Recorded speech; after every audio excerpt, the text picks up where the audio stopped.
Hello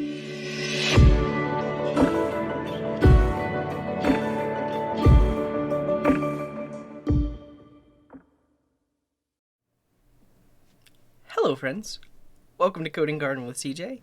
Welcome to a stream where we're going to be talking about CSS. It's been a while since we did a CSS focused stream, probably years.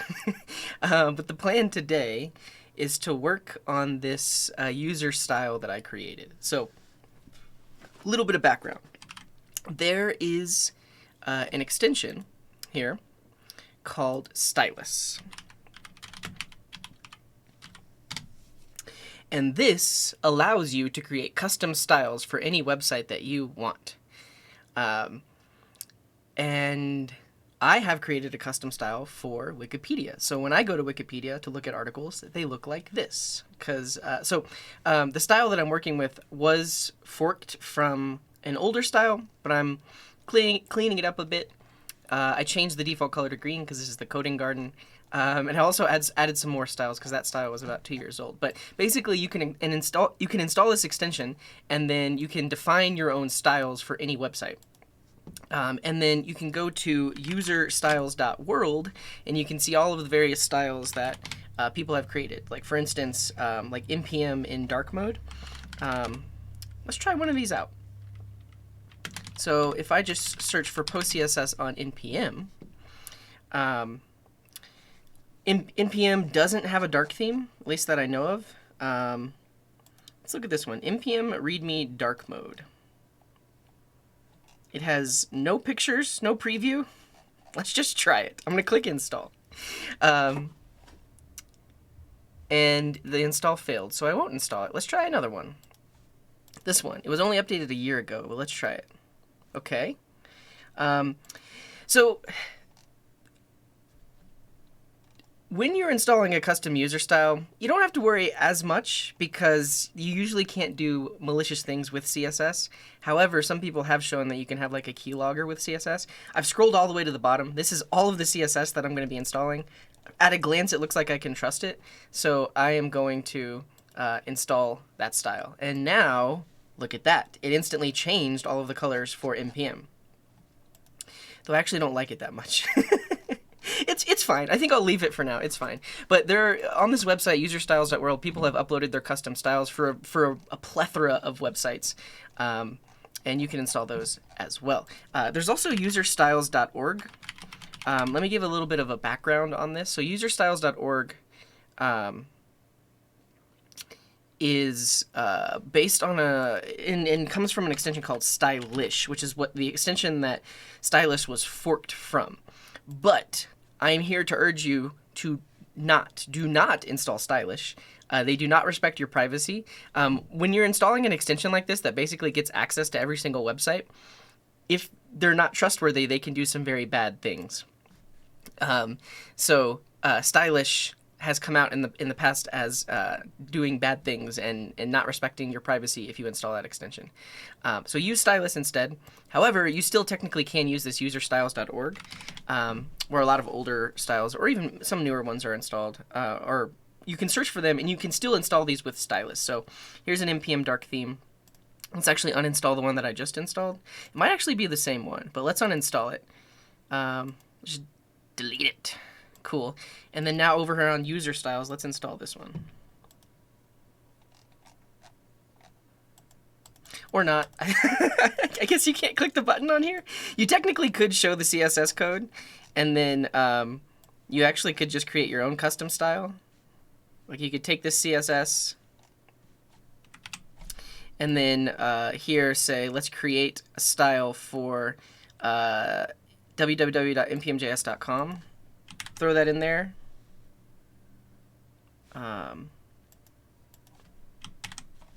Overwrite it. Save it.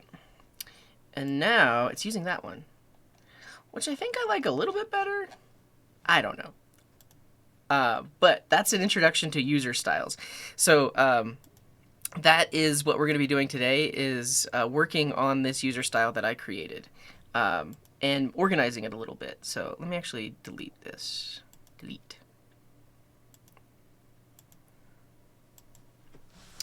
Yeah, and one computer guy has a great point. Like you could technically create this extension yourself if you really, really don't trust even stylus, and it's not that hard to inject styles or JavaScript into a page using an extension.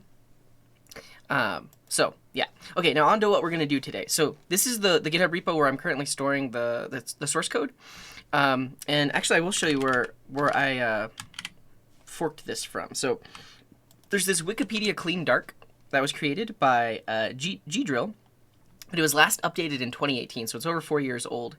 And so what I did is I essentially just took the CSS code and then put it into my own user style and then started adding new styles to make it look a little bit more like this and to fix some of the things that weren't covered by this user style. However, that is very messy. So right now, it's just one CSS file. It's 962 lines of, technically 841 single lines of code of just a bunch of CSS to style Wikipedia. And when I started adding my own styles, I just started putting them all at the bottom here. They're not in any sort of order or anything like that, except for I started doing mobile styles as well, and then I put a little section for mobile styles. But basically what I want to do is I want to take this 1,000-line file and turn it into something more maintainable. I want to extract a file that has variables. I want to have a separate file for mobile, a separate file for desktop, probably a separate file for highlighting code, a separate file for highlighting or for styling tables. Basically, I want to take this 1,000-line file and turn it into some maintainable CSS. And the way that I'm going to do that is by creating a build process with a tool called PostCSS. So a lot of the front-end frameworks that you use actually use PostCSS under the hood. And what PostCSS allows you to do is write the CSS of tomorrow today. And also you can have some custom plugins for it. And one of the most common things you probably see PostCSS being used for is auto prefixer. So there are certain CSS features that in certain web browsers are behind a feature flag. So for instance, if you wanted to use this full screen selector, if you're in a WebKit browser, you might need to do this. If you're in a Microsoft-based browser, you might need to do this. And then anywhere else where it's fully supported, you do this. But when you're writing your CSS, you don't want to have to write all three of these. So PostCSS allows you to write it once using the latest, greatest syntax, and then will automatically prefix it for all of the browsers that don't directly support the main selector or the main property value. This applies to both selectors and property values. Also, there's lots of cool stuff coming to CSS. So just like in the JavaScript world, how there are various stages and there are people making suggestions as what should go into the language, that's happening for CSS as well. And if you look up CSS proposals,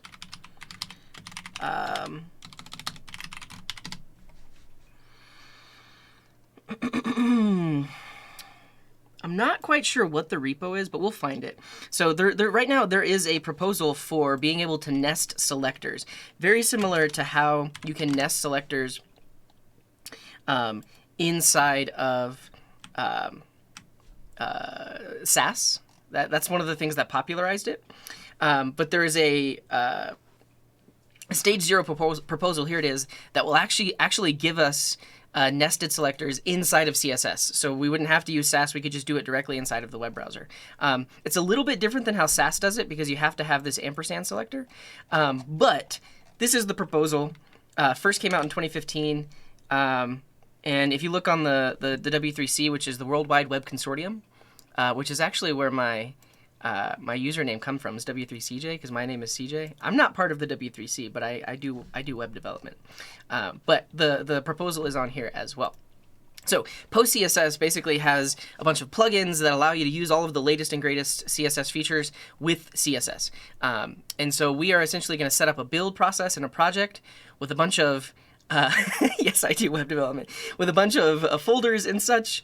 And we're just going to basically make this 1,000-line file a bit more maintainable. I think, I actually opened up an issue to talk about what I wanted to do. So we need to set up a CSS linter as well, because right now my indentation is inconsistent, so I want to make sure that that's consistent.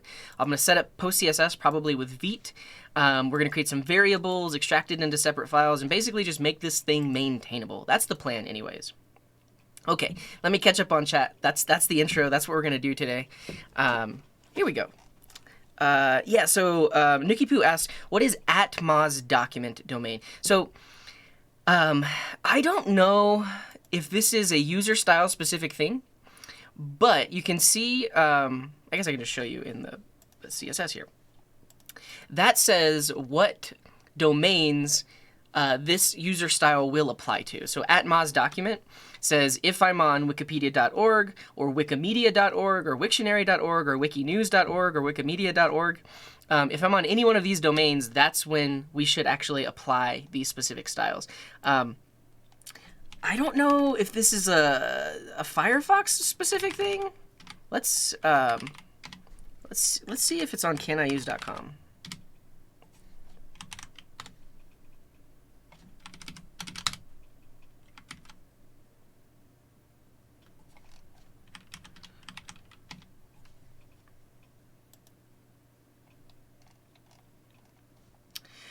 A CSS rule that starts with @moz is a Gecko engine-specific rule, not a standard rules. That is, it is a Mozilla-specific extension.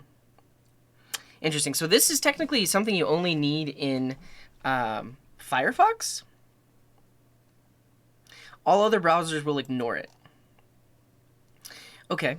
But what I'm basically using it for, and what the user styles have it appended for, is so that they know where to apply these specific domains.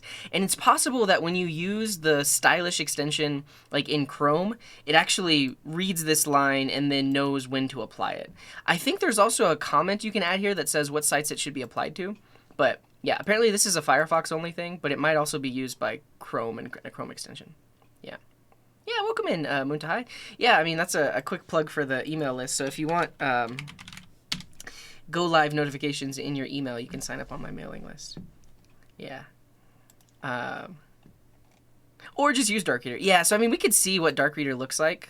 So let me, if I disable my style, this is what Wikipedia looks like normally. One of the things that the clean theme does is actually removes this sidebar and removes the top bar, because I don't ever click on that stuff. And so it has a lot more screen real estate.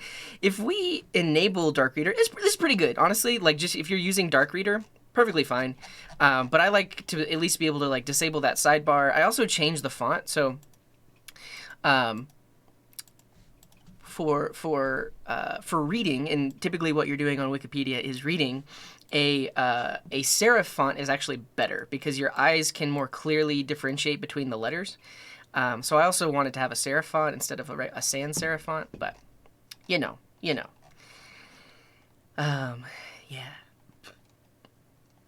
Do you even need Vite for PostCSS? Can't you use PostCSS by itself? Yeah, you absolutely could.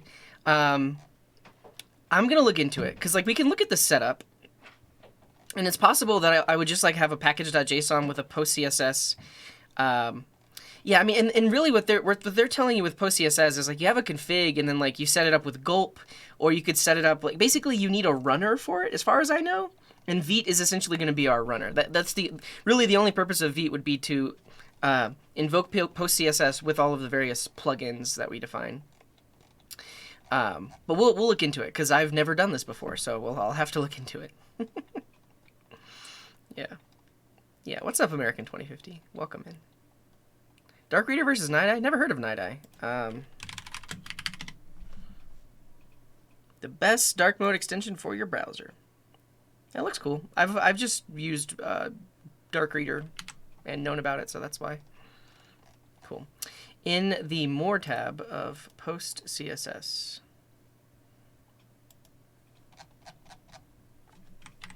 More? What do you mean? And thank you, Return to Dust. Where is there a More tab? What am I missing? What am I missing?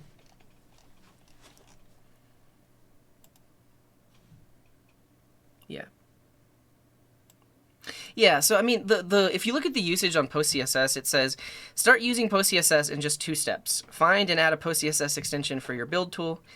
Select plugins and then add them to your PostCSS process. So typically, like PostCSS, you would add to like Parcel or Webpack or Gulp or Vite. So that's why I was going to use Vite. I guess technically this says you can use it from your command line with PostCSS CLI. So maybe this is what I could use. Yeah. So you give it your input, your options, and then your output. But can it read from a config file? I mean, I'm sure it can. Cool.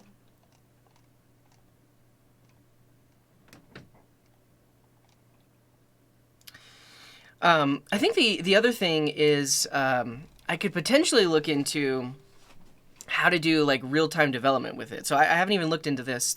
I'm sure somebody's done something like this, where essentially right now the only way to work on this extension is to go into the edit here. If I want to see the changes in real time, I can go into their edit tool, and then I can add another style. So for instance, like let's say I just want to set this title to be red. So I can grab this class name, MW page title main. Then here in the CSS, I can add a selector for it, set the color to red, and then use important. So you'll see this a lot in user styles, is actually using the important keyword.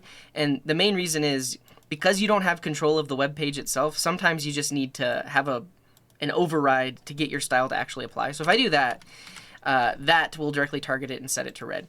And then once I've saved it, it applies in real time, and that's how I'm able to do like fast development. I'm curious though if there's a way for me to edit my code in VS Code and then have that synced with the extension. And maybe I'll look into that first, because that's kind of what we're going to need. Otherwise, we'll need to modify some styles, build it, paste it, run it, all of that good stuff.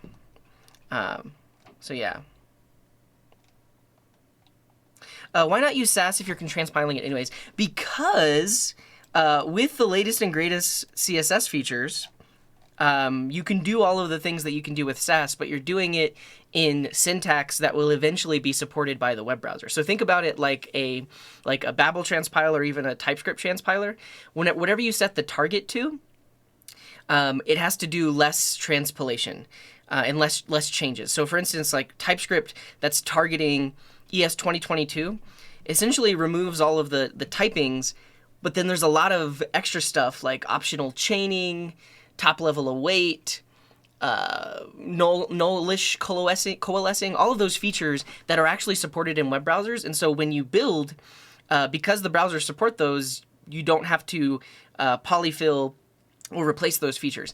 Similar idea with PostCSS. So because we're going to be using things that are based on proposals that will eventually become standards, our CSS code base can go into the future. Whereas with Sass, you do get all of those features, but you're basically always transpiling. I mean, I think technically you could transpile Sass into the latest features and such.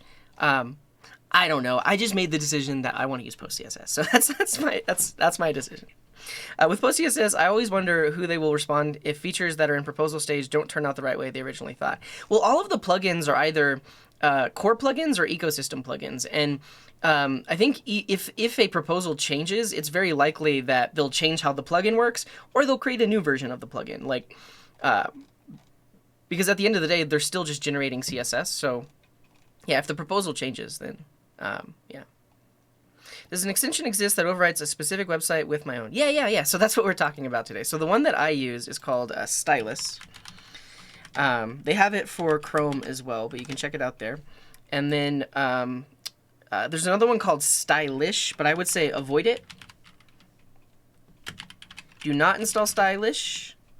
I won't even link it. But if you see this one, don't install this one. This one does not respect your privacy. And Stylus was forked from it and does respect your privacy. But once you install it, you can find styles to override for certain websites. Yeah. Mix-ins too? I don't know. Do I need mix-ins? GitHub style is just the default GitHub style. So on GitHub, you can enable dark mode, and really on my operating system and my browser have dark mode enabled, and websites respect that preference. So on my Mac, I've set my appearance to dark, and then also inside of my Firefox settings, my appearance is set to dark. So websites will respect that if they have a dark theme available. So I think that's what's happening with GitHub. I don't remember directly enabling it on GitHub. Yeah.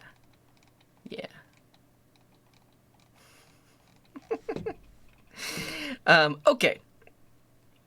I'm going to do a little bit of research right now. Yeah, exactly. Some websites will respect it, but I will say, like, we're in a day and age where so many websites have dark mode, and it's a beautiful thing. That's honestly why. So I used to have like 10, 20 like style extensions installed, but more recently, like when I refreshed my computer, I did not install all of the styles because most websites respect it. But yeah, Wikipedia has alignment. Let's see. So I'm going to change my theme to light, and then let's see if Wikipedia changes. No, so I probably have a user setting on Wikipedia that says, or sorry, on GitHub.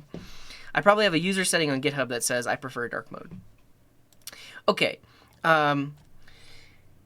I'm going to do first is research how, and let me edit this to-do list on GitHub.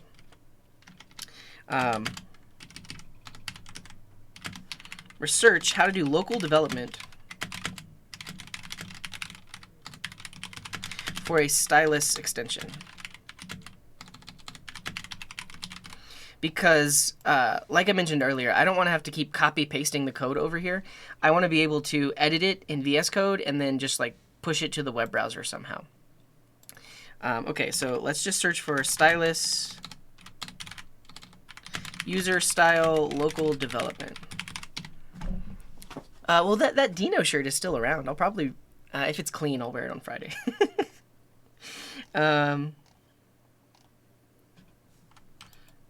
User styles.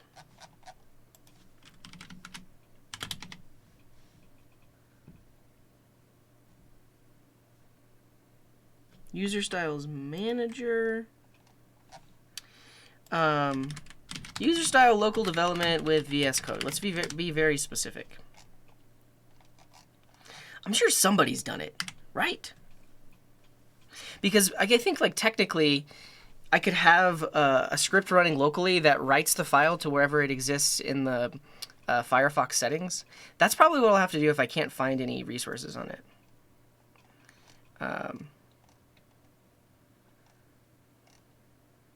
Man, Google is bad. Google is not good at figuring out what I want to say anymore. Consider adding WikiList to the list of domains. Let's see. What is WikiList? Apparently it works. Or is this Dark Reader? No, it's not Dark Reader. So my style is being applied.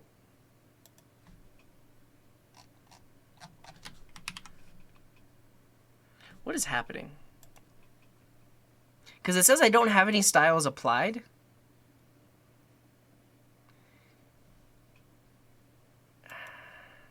Is it Dark Reader?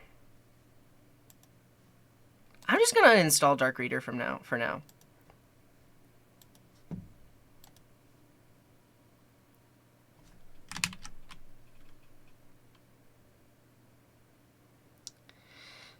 When you all go to wikilist.org, is it in dark mode?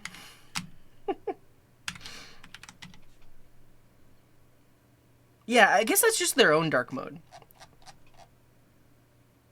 What is happening? Why is that in dark? It is dark mode? Okay. I thought I was tripping. Okay, cool.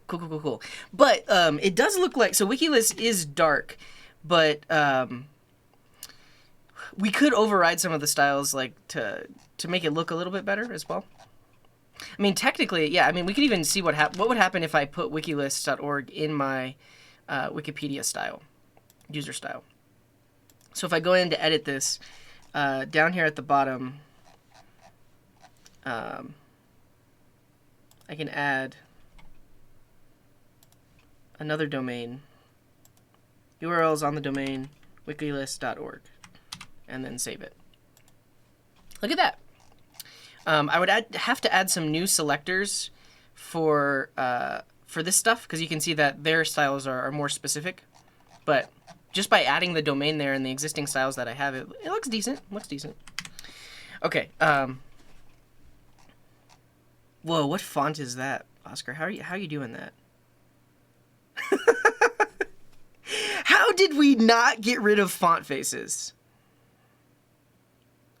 Somebody had to have tried that before.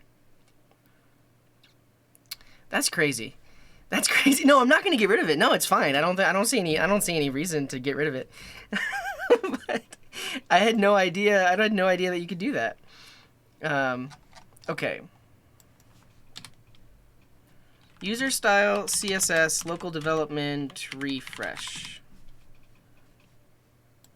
Yeah, you got to find out. I think it's like Comic Sans MS. If you should look up what the Comic Sans font name is for Mac.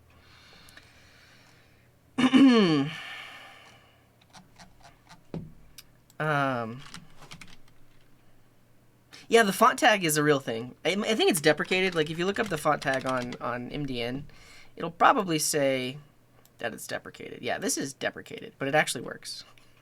Yeah. Most browsers support it anyways for legacy purposes. Okay. User style CSS local development setup Webpack maybe. Is anyone researching this with me?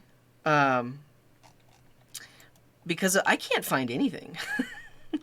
Maybe I'll search GitHub directly. So like user style Webpack. Okay, thanks Mark Boots. Thanks for looking too. Calibri. Calibri didn't load, I don't think. Brush script MT, that worked. That is hilarious. Okay. I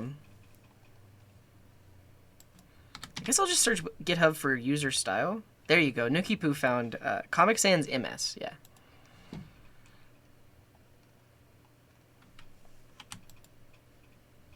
Let's look by most recently updated, because we can potentially see how someone else has set up their repo. But like for this, you can see they literally just have a CSS file. There's no package JSON or build tools or anything like that.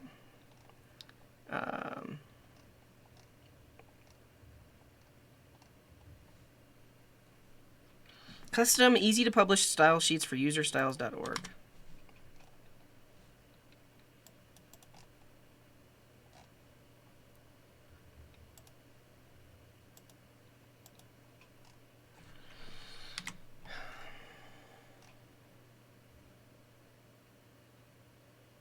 Okay.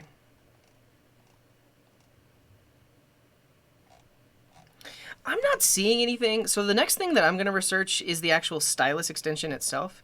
Like I'm going to see if it's possible to, if there's a folder somewhere on my computer where this file is being saved to.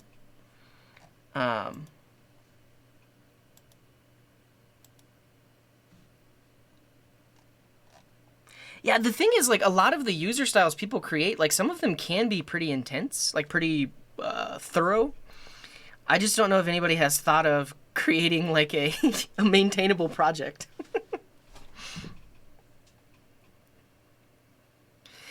Installed styles aren't a bunch of individual CSS files, as you seem to be inferring. Styles are stored in an IndexedDB in your browser profile. Who said that? Did you say that? Why are you quoting it? What's up, J-Mode? What's the search for? Custom global CSS style override for all the pages you visit? Oh, no. I mean, you technically, like, you could do that for, you could do that with this extension called Stylus. What I'm trying to figure out, so for anybody that's just joining, I have created this user style that works for Wikipedia. It makes Wikipedia look like this. However, the only way to update it is to literally go into this extensions editor. You can see I'm inside of the stylus editor here, and add some new styles and then click save. What I want to do is I want to be able to edit inside of VS Code, click save, and then sync that with the extension. Or like update the file somewhere in Firefox. Rockwell, font size 7. That looks cool. I like that. Yeah. Let's see. Where are the CSS files located? Styles are stored in an IndexedDB in your browser profile. So, I mean, here's the thing. Like, I could write an extension right now that lets us update that.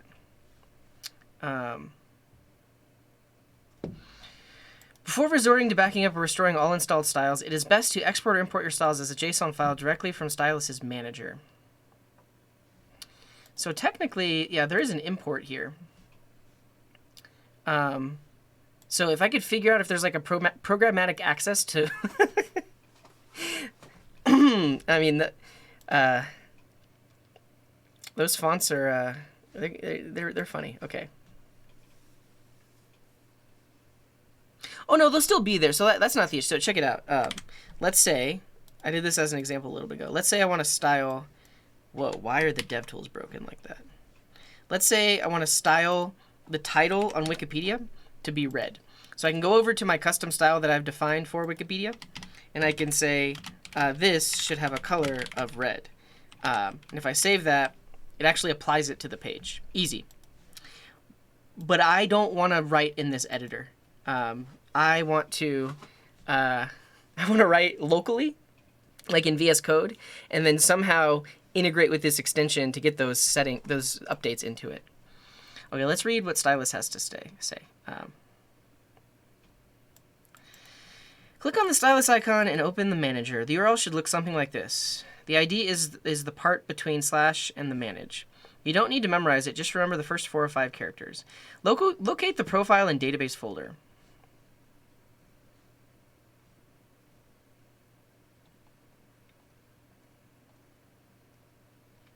The IDB folder contains the database files, but it might be best to copy the entire Moz extension folder.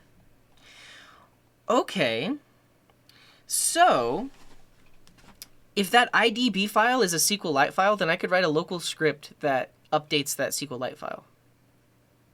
Yeah, that's what we're trying to figure out, Jmode. And right now, what they're saying, this extension actually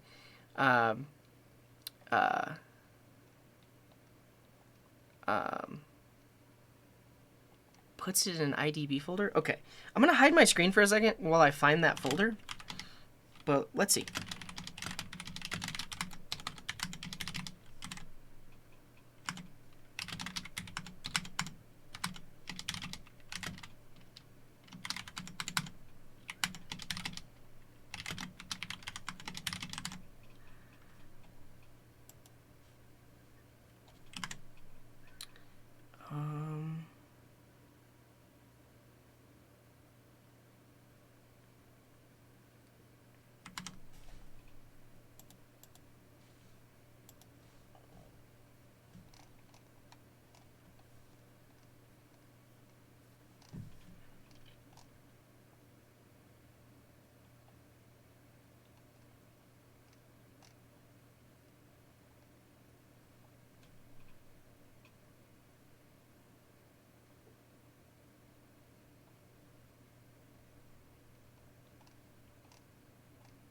Interesting. Thanks for that, Jmode. That's for Chrome, though. Allow access to file URLs in the stylus settings. Let's see.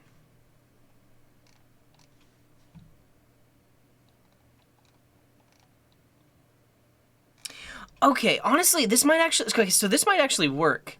And actually would be another reason to use Vite, because it has like hot reloading. I guess technically the CSS file wouldn't reload, but I could refresh the page anytime I make a change. So let's try to see if that works, because technically if I open the bundled file in my browser, it should prompt me to install it or like replace it. Yeah. Yeah, so I mean, that's what I'm looking at right now. One Computer Guy, I'm looking in the Firefox profiles. I actually have like 5 profiles on my computer, so I don't know which one is my current one. Oh, here it is. X93.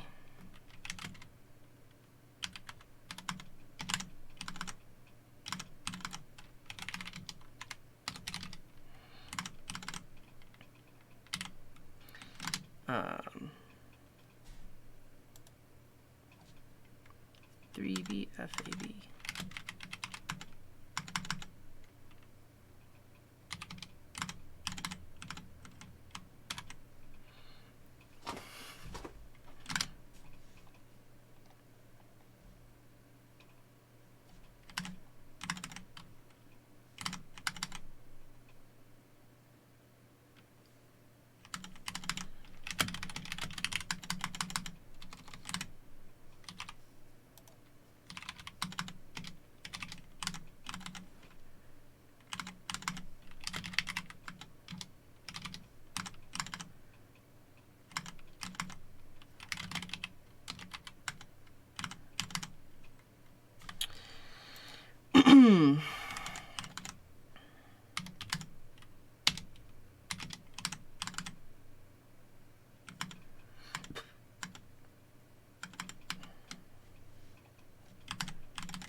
We're on to something. Whoa, how did you set the font color? Okay. I could have sworn we turned off, like, the color attribute. Meh. Okay. So I found the folder where the extension stores the database files. I'm going to hold on to that, but for now I'm going to try the thing that Jay sent. Okay, so looking at that last issue, it mentioned you can look in the folder to find it. On a Mac, it's a little bit different. It's in your home folder, library, application support, and then in my case, Firefox, the specific profile that I'm using, and then there's a folder that has the specific extension, and then there's IDB folder, and then there are various SQLite files in here. I don't know what any of these things do yet. But if we can't get it working the other way, we might write a tool that lets us automatically update like a SQLite file. But in the meantime, let's just see what happens if I do something like, let's just start light server before we set up PostCSS and everything like that. If we just start light server in this directory, and then I try to get this specific CSS file,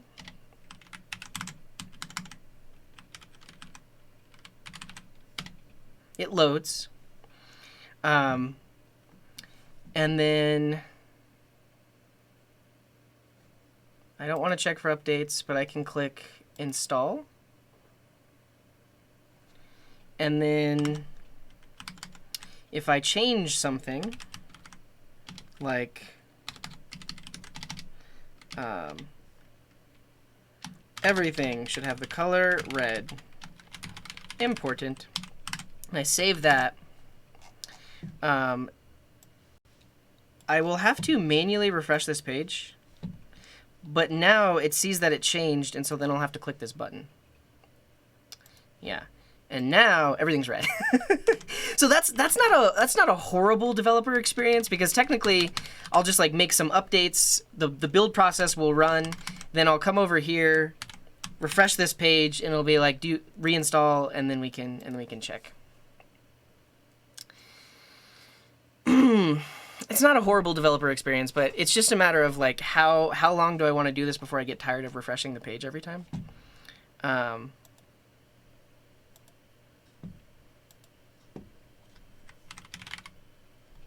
Live reload.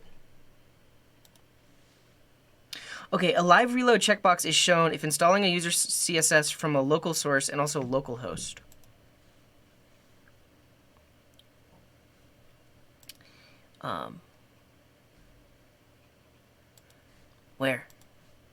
Where? How'd you get a rainbow, Stas? Oh, that's nice. Wow. An install button will be available in the top left corner. Click to install the user CSS. A checked checkbox with install update from will be shown. This indicates that when the extension checks for updates, it will use the URL provided to determine if an update is available. Oh, so technically, if I actually keep this box checked,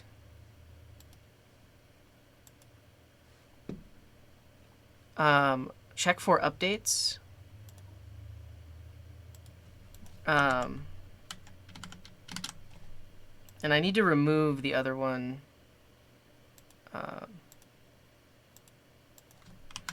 But now that check for updates is highlighted, if I do something like everything should have color red,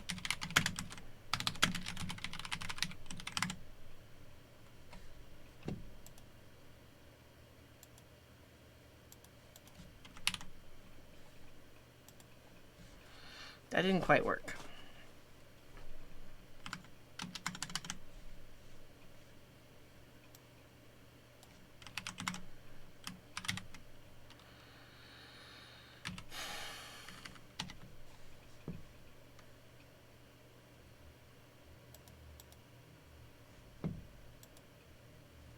It says it's in an upcoming version?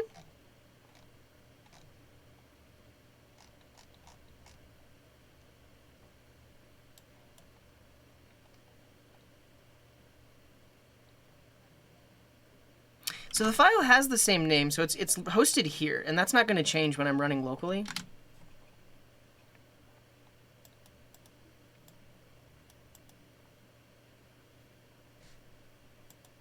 Okay, and then I think maybe I should reinstall, and then I should keep this page. If I keep this page open, does that make a difference?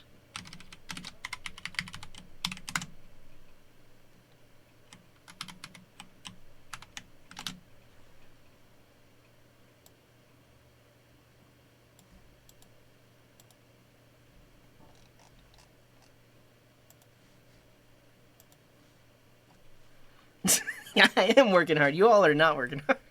I guess you are working hard to figure out how to get that font thing working.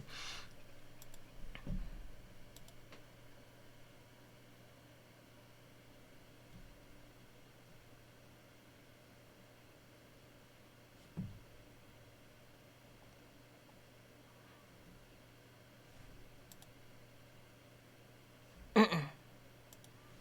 Mm-mm.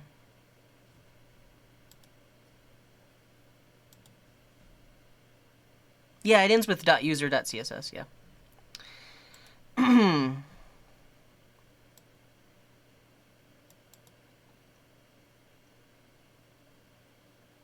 Oh, I need to give it extra permissions. That's probably the issue.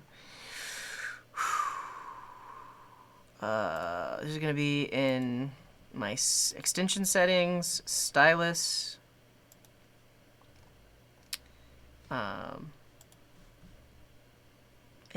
Allow access to file URLs? Well, I'm not using, I guess I could use a file URL.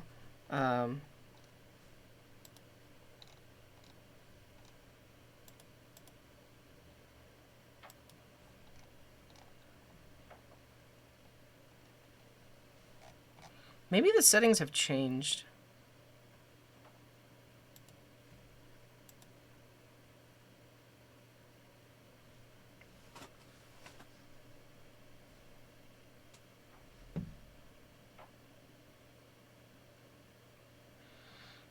I've never seen the Twitter like comment count animation. I don't use Twitter that much. I mean, I tweet when I go live, and that's about it. Well, actually, let me tweet a new thing. I said something last night that was really funny, but it's possible that people won't actually know that I was joking. But I'm gonna play it for you anyways because I thought it was hilarious. And then if I tweet it, you all can like it, and then I can see what the like animation looks like. Clips.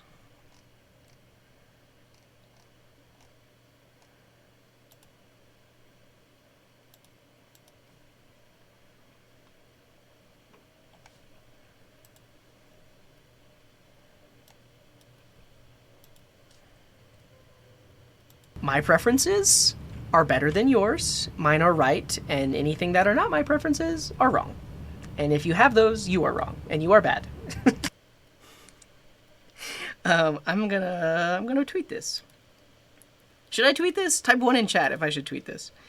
And type 2 in chat if it doesn't sound like I'm joking and you're concerned for my if you're concerned for my my well-being.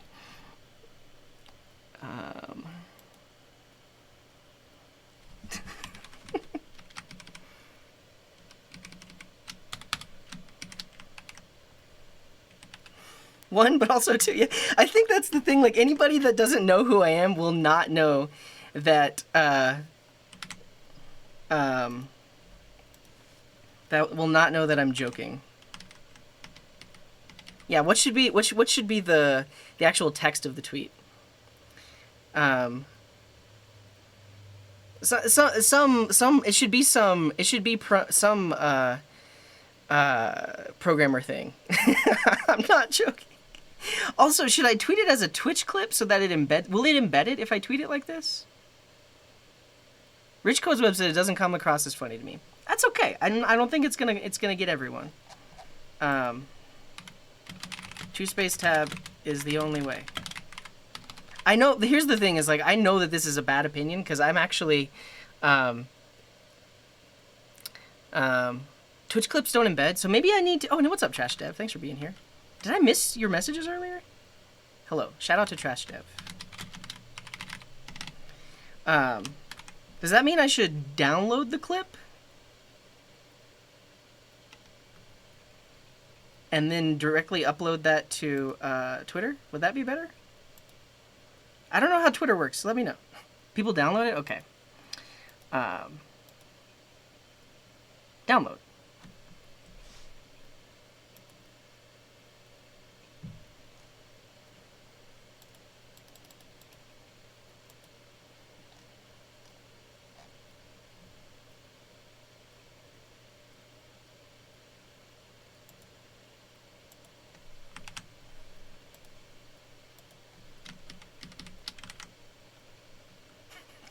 Did I start? Okay, this down... yeah, there's a share button, but it doesn't embed it. I think it would just link to Twitch. I think the Twitter move is to allow people to watch it on Twitter, right? Also, this download button doesn't work.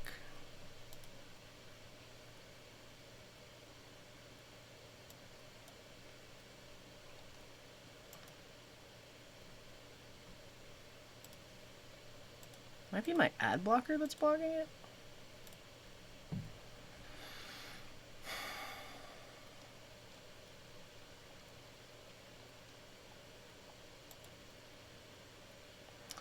Uncaught error. Type error. Can't access property replace. This.settings.get. Oh yeah, I think I can actually just use YouTube Downloader to download a Twitch clip, right? YouTube DL? Or whatever the new... YouTube DLP is the new one.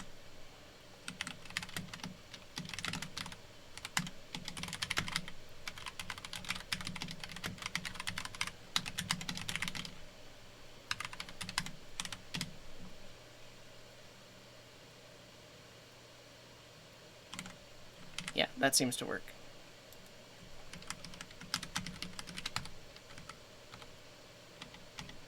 What's another like programmer hot take instead of a two space tab that I could say?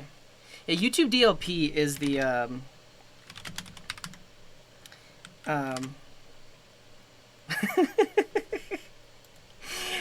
well, the thing is, I actually prefer spaces. Like, all of my code setup uses spaces, so it would be spaces better than tabs. I mean, that's guaranteed to ignite a Twitter holy war. If I say spaces are better than tabs, I'm gonna do spaces are better than tabs because that's most people disagree with that. My stream ended? No, I haven't gone down. It should be live. Wait, you can do multiple tweets? Oh, it lets you do threads. Wow. I need to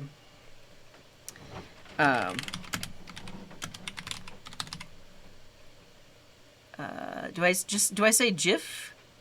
How do I upload a thing? I guess if I go, oh, media, I see. Media made me think it was just images.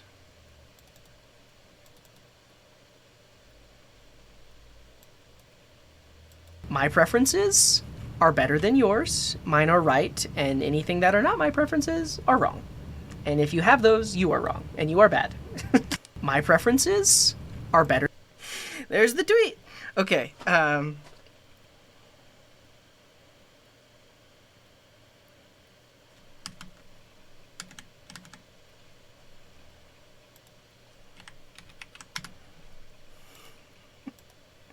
okay, so here's what you need to do, everybody.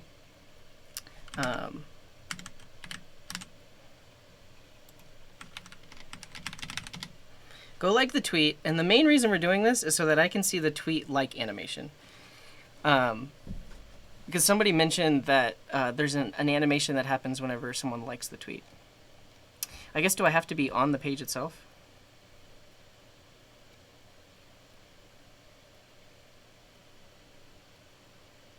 Oh, maybe it happens when there's like something that has like thousands of views. Oh, like the thing where it goes up? That's, yeah, okay, I see it now. That would be a fun little CSS challenge.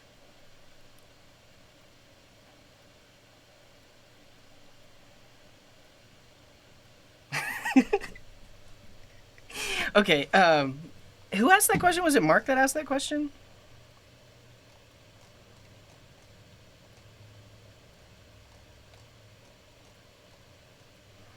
And I guess I should probably... I can like it myself and it will play. Well, nobody told me that. Who likes their own tweets? I feel like I shouldn't like my own tweet. The thing that goes up. Okay. Here's how I think I would do it. So basically the number is inside of a container that has overflow none. So when the thing moves up, it's overflowing, but it's not visible.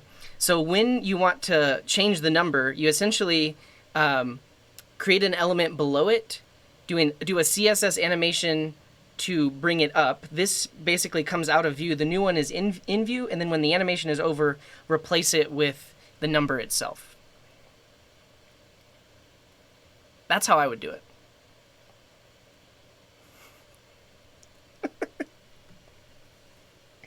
Okay. If you remind me later, maybe I'll do a CSS challenge. Today's very like a CSS focused day. We still didn't get animated SVGs. Probably would work too. I just don't know. Like they would need to pass in custom data, so it could be like a.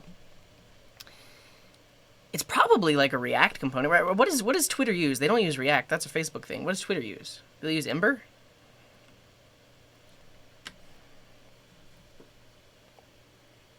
I see, Oscar.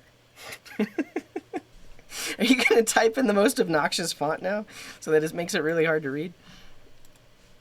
They do use React? Cool. Is that Anonymous Pro? Oh no, it's monospace. Very cool. Yeah. And thanks, Yash. It's flashy like an error message. Okay. And thank you, Viewdio. Thank you very much for that Prime sub. Is it acceptable to use Windows with WSL for development? Did you not just see my tweet? Of course, like, if you're not using a Mac, you shouldn't be a developer, right? Let me just play my tweet for you one more time so you understand how this works. My preferences are better than yours. Mine are right, and anything that are not my preferences are wrong. And if you have those, you are wrong, and you are bad. So, with that in mind, if you're not using a Mac, then I don't know what you do. No, yes. If you use Windows on the daily and that's what you like to use, WSL is great because you can use Linux-like stuff on Windows. So yeah, it actually is. It's acceptable. I don't know. Some people might not know that I'm joking. I'm joking. I'm joking right now. You absolutely can use Windows with WSL if that works for you. I do a lot of other stuff on a Mac, which is why I use a Mac. Okay, this live reload thing doesn't seem to work for me. Did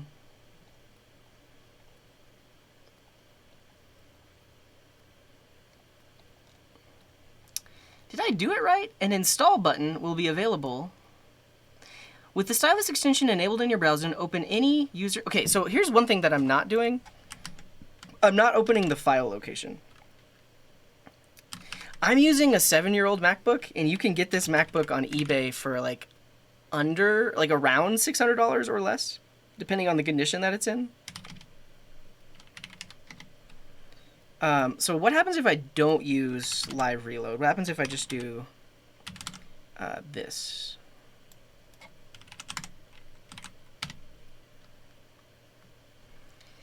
Ah.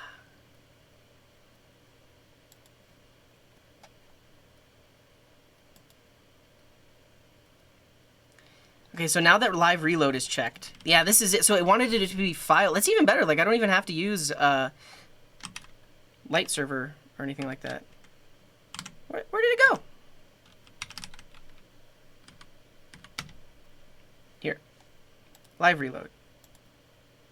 Oh, and then it keeps it needs this tab. I think it needs. If I close this tab, yeah, if I close the tab, then it closes both. So I actually need to keep the tab open. So I need to keep both of those tabs open, check live reload, and then let's see it in action. So right now I set everything to green. Let's set everything to yellow. Save. It's so much easier than we thought. So much easier than we thought. Okay, that's great. Yeah.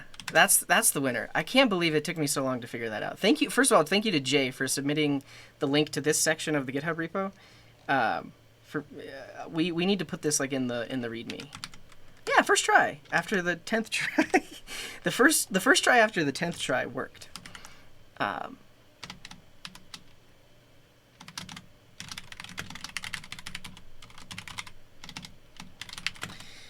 Open the bundled Wikipedia.user.css in your browser and enable live reload in the settings install window. See more info here.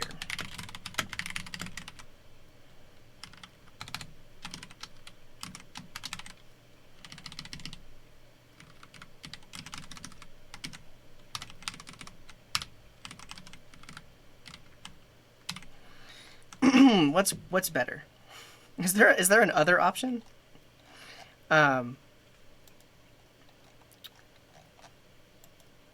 Okay, let's actually get this going with PostCSS now. So I am going to use Vite because Vite has built into it is it has live reload. We're technically not going to be using the live reload, but the fact that it's going to overwrite the created file, that's actually what we want. So good to go on doing local development. Now I'm actually just going to set up a basic Vite project and then configure it to only have a CSS file. So I'm going to clone, or I'm going to create a Vite project, but I'm just going to choose vanilla, no framework, and then just set it up with a CSS file because Vite under the hood already has PostCSS, and then I can add any more plugins that I want. So actually, what if I'm already in a folder, so instead of creating a Vite project from scratch, I think I want, I really just want a Vite config.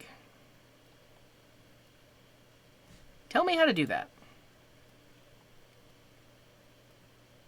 When running Vite from the command line, it'll automatically resolve a config file named vite.config.js. Okay, so if I, let's init this as a package, and then we're going to install Vite as a dev dependency, and then we're going to create a vite.config.js. It's going to export an object for now.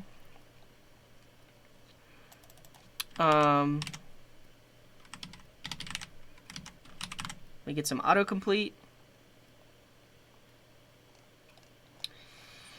And then that should be it. And I think it looks for index.html in the root or something like that. Yeah, and then I don't want to do the import because then, I mean, I guess I could do that if I did CJS instead of just JS. Let's actually try that. Because the issue is, like, I don't want to set up TypeScript for just a config file. So will this work?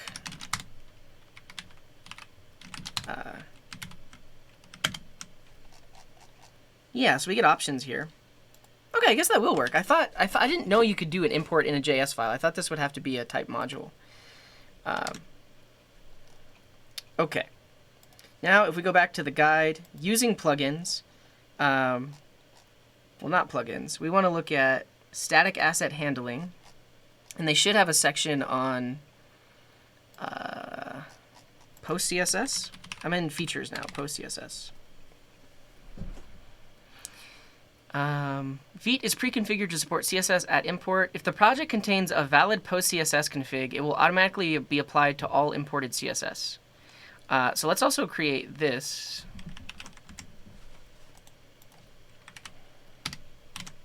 And then we can look at PostCSS to see how to set up the config.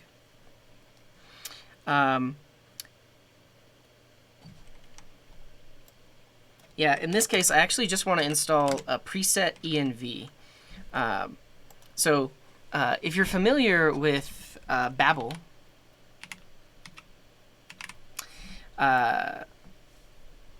there is a plugin for it called, I believe it's called preset env, and is, okay, so this has been moved to here, so we'll go here.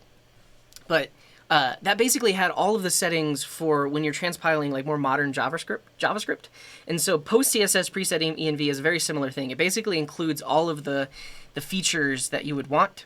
and you can specify like what level, like stage 0, stage 1, stage 2. In this case, I'm going to install PostCSS preset env, and we'll do stage 0 so we get access to like nesting and all of the other features. So I'm going to install a dev dependency of PostCSS preset env. We'll require it in, and then just put it right there. Like that.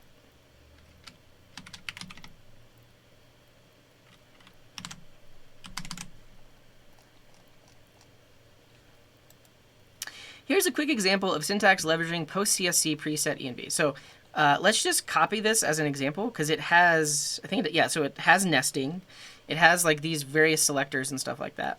So let's create a sample.css file. We'll throw all of that in there. And then to get the actual build working, I think we need an index.html that just like references an entry point that then imports the CSS. This is how Vite works. So if I say script type equals module, we'll get there. And then source is just index.js.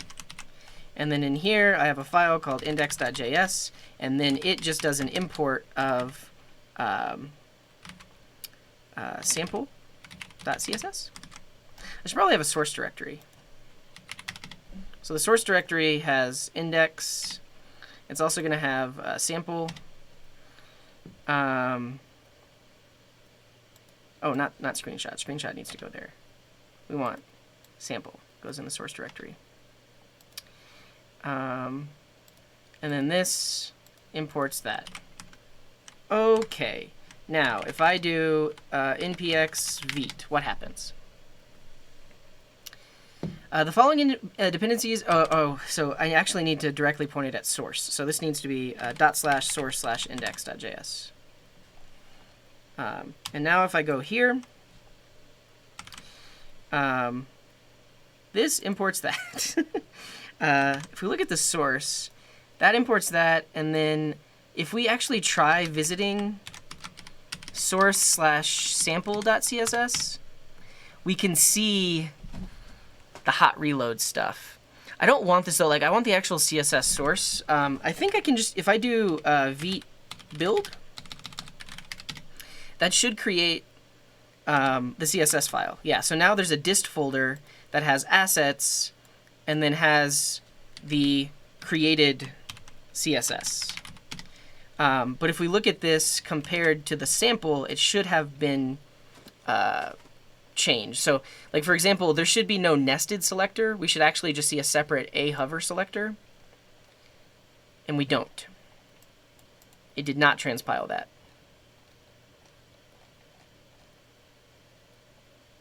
So I think we need this just because that's how Vite works. Like it sees this as the entry point and then loads the files here. So that didn't work. Let me make sure that I don't need anything extra. I probably need something about PostCSS in my Vite config. It showed a warning in the console. CSS nesting syntax is not supported in the configured target environment. Oh! I probably need to do this preset env better.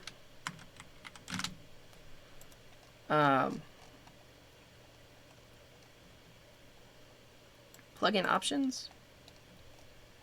Stage 0.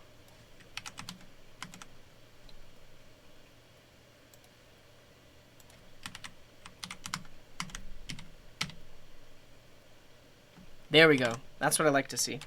And then now, that CSS file got removed, and if we look at the newly generated one, yeah, so we can see that it turned it from a nested selector to just 2 separate selectors. So that's great. Okay, now I want to change how Vite outputs this. I don't want a separate assets folder. I literally just want a dist folder. And I want to be able to name the file, like Wikipedia user.css. So let's look at the Vite documentation.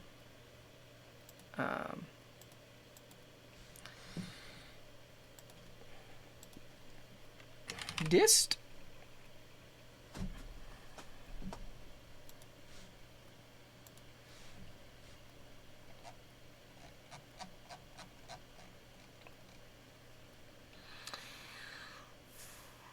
Building for production.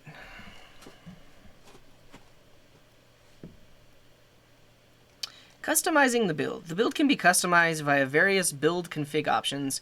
Specifically, you can directly adjust the underlying rollup options via build rollup options. Chunking strategy. You configure how chunks are split.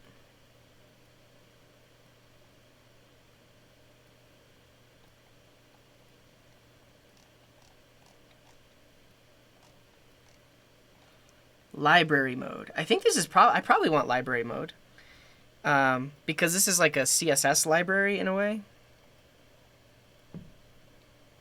Use the build.lib configure option. So we can have an entry point and then a file name.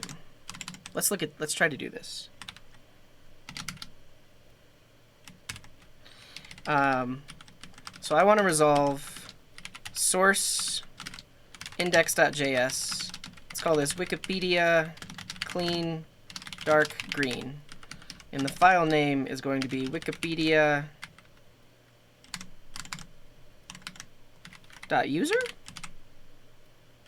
Let's see if that changes anything. Failed to load config. Resolve is not defined. Where does resolve come from? From path.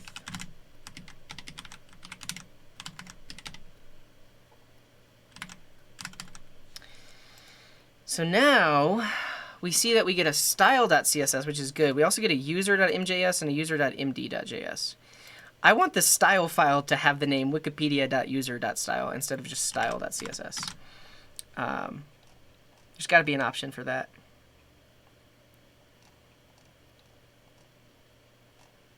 It might be a roll-up thing.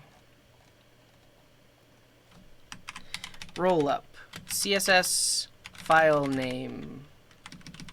Built CSS file name.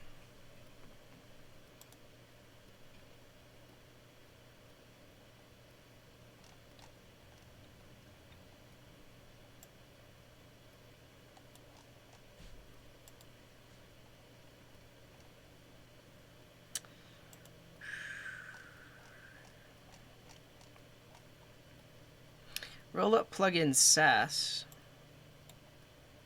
I don't think I want that.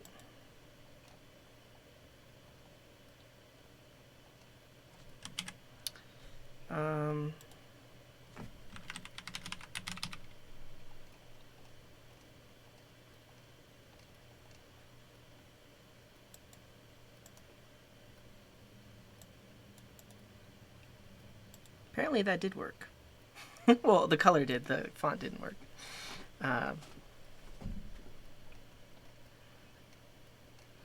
Disable CSS injection into the page. Ooh, I definitely want that. Okay, so I want it. Let's try doing the import with inline, and then let's just call this sample.user.css. And then this is sample.user.css. So if we do the inlining there, that's not what I wanted. That's the opposite of what I wanted. Will not be injected into the page. I guess I could do load assets as a URL. What if I did URL instead of inline?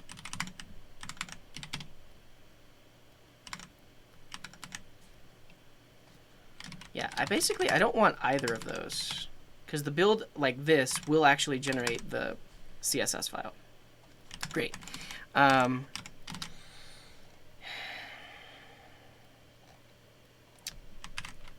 Vite generated CSS file name. I want to change this.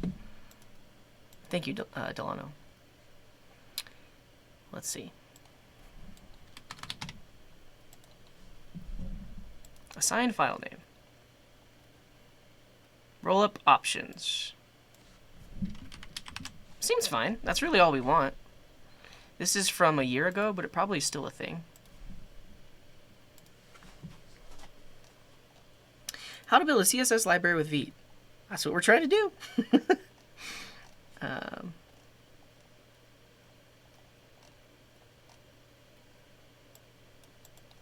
We have a file, some styles, how to build our CSS library. All right, we've done this piece. We have the build, we set the name, and then we're at this point. We don't want that style.css anymore. How to handle the assets.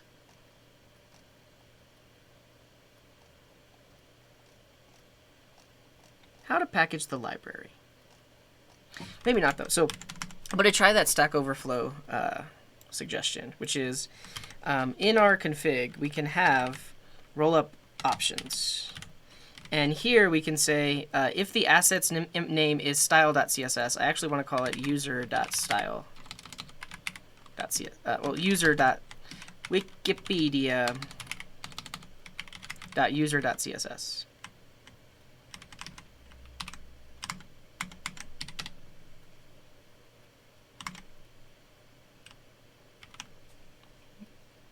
Oh, it's not an asset though.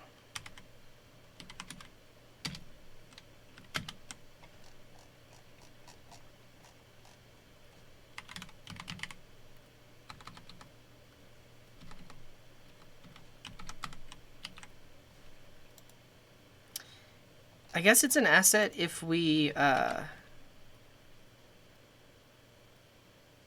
what were our options for static asset handling? Inline?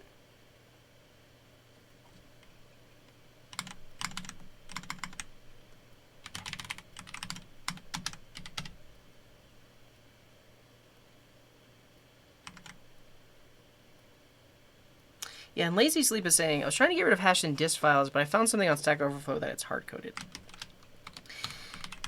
There should be a way to override it in the Vite config.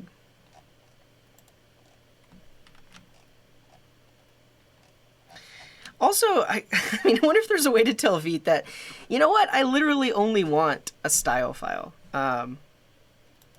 Like, what if instead of doing the module here, if I were to link to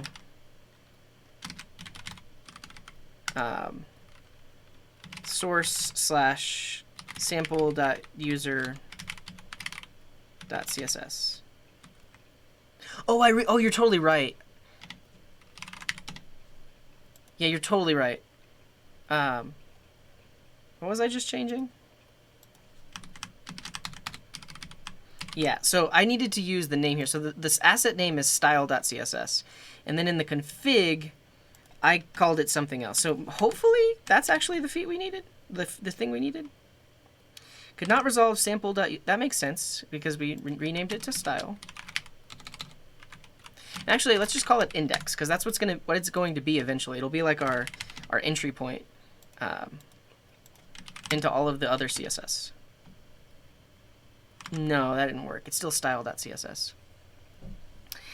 Codex is saying I've just been using ESBuild and TypeScript. I probably could use ESBuild directly and then like hook into PostCSS. I guess like that's why I'm using Vite though, because it handles all of that. Like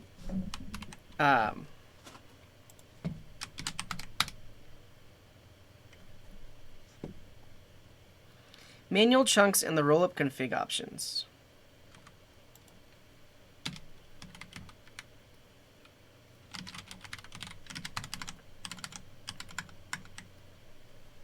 Yeah, and Crypt said, well, no, not Crypt. Somebody asked, where did that message go? Oh yeah, Mutahai asked, what's the difference between Sass and PostCSS? So Sass is a completely standalone language that transpiles down to CSS. PostCSS is a collection of plugins that give you extra features that you can use in your CSS that get turned into modern CSS. The rollup config, it's looking for styles, not... Oh, you're I keep changing it. You're totally right. Okay, let's hope. So let's double check everything. So asset info name, index.css.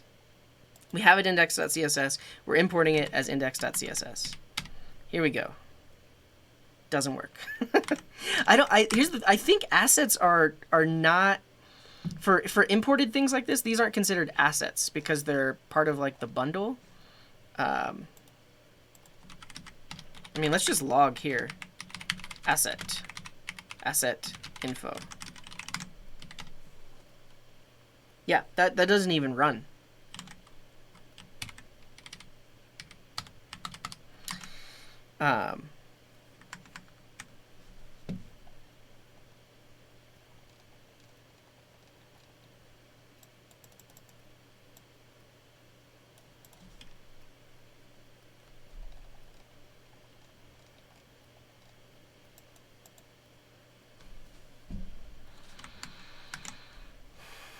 Where I import the JS file, you mean in the HTML here? I was curious though, like what if we, not a Nux link, a link.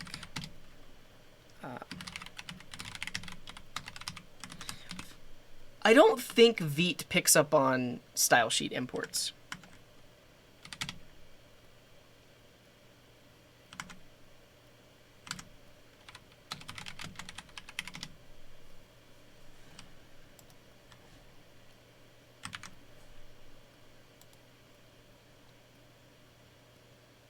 Oh, it does. No, it totally does. Because this got turned into a:hover instead of a and hover. Yeah, that actually works. Okay, so we don't even need a JavaScript file. We can literally just say we have a CSS file.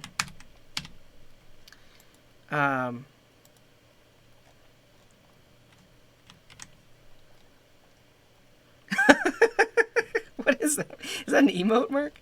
That's funny. And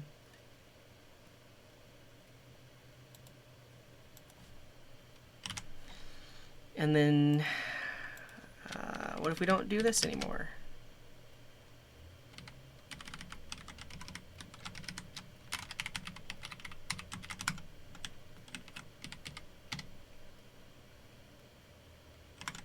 That's so funny to me. So it's still generating. It's still generating the module, but we actually don't want these JavaScript files. We just want CSS.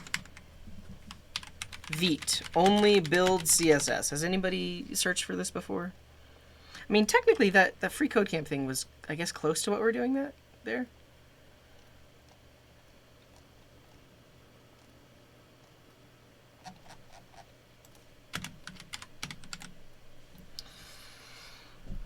Yeah, the biggest thing is nothing supports node bundles anymore except ESBuild and Parcel and SWC and Parcel, which let me down too many times. Yeah.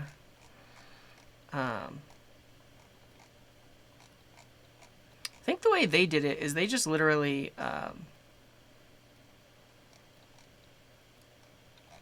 imported the CSS in their TypeScript file.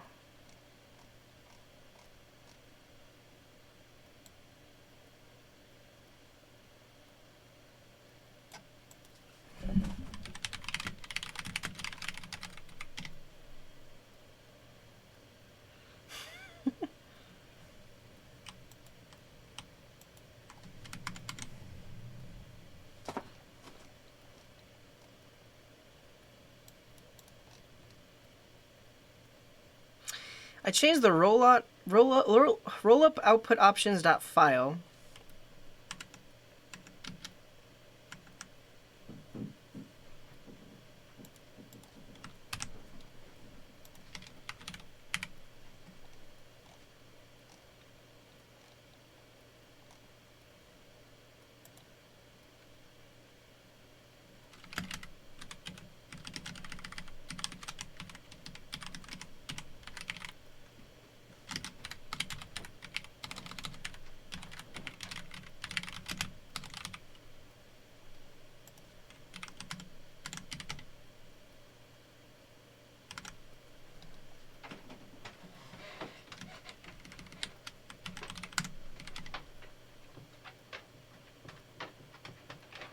In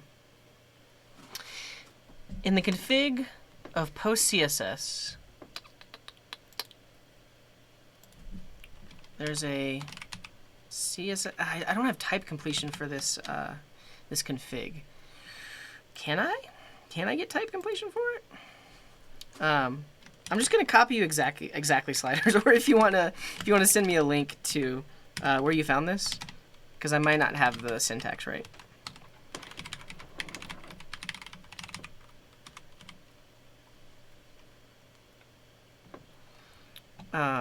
So CSS, post CSS to custom CSS. Build.rollup options. Okay, so that we'll check that in a second. Oh, what you're saying is this whole thing needs to be under build?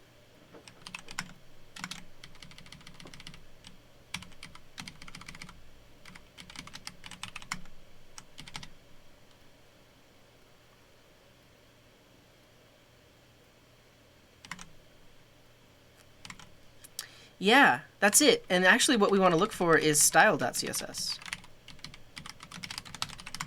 I can't believe you've done this.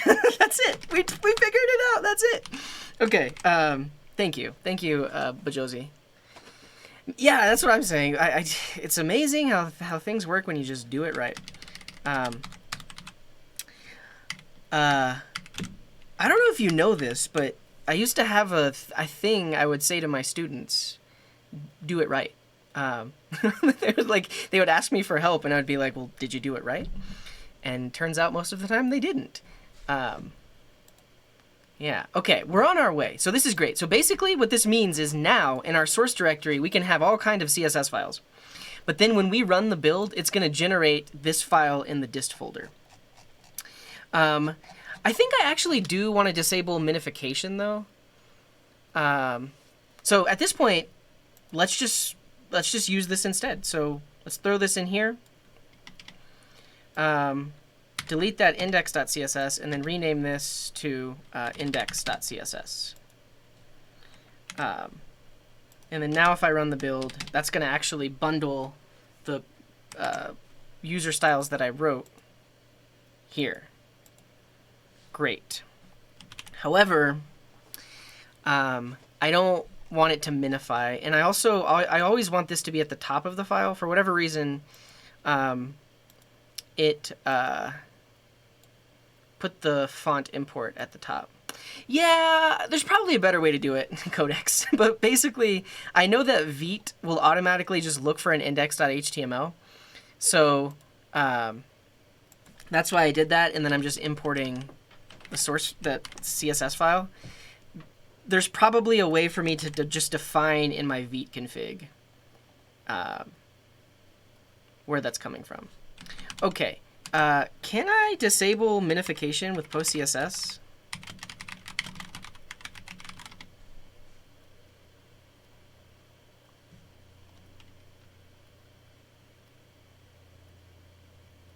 Yeah.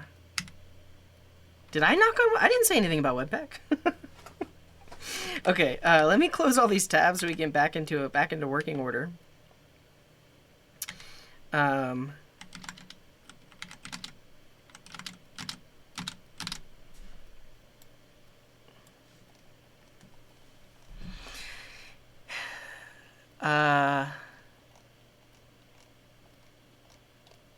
curious if that is a post CSS config. Oh, sure, Codex. I don't. There's probably a way to do it. I think at this point I have a working build though, so I'm just gonna stick with it, and then we can mess with the build later on. I guess I really just want to see if the post CSS configuration options.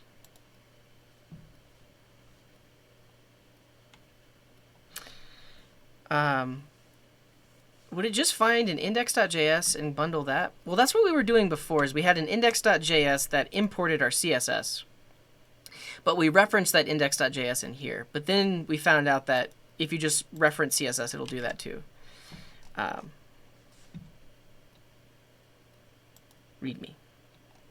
in Chinese.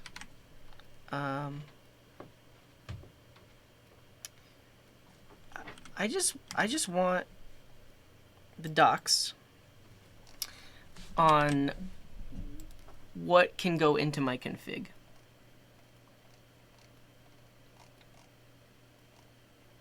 Yeah.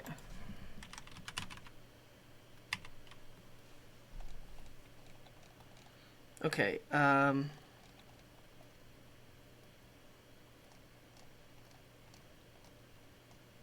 CSS Nano is a modular CSS minifier.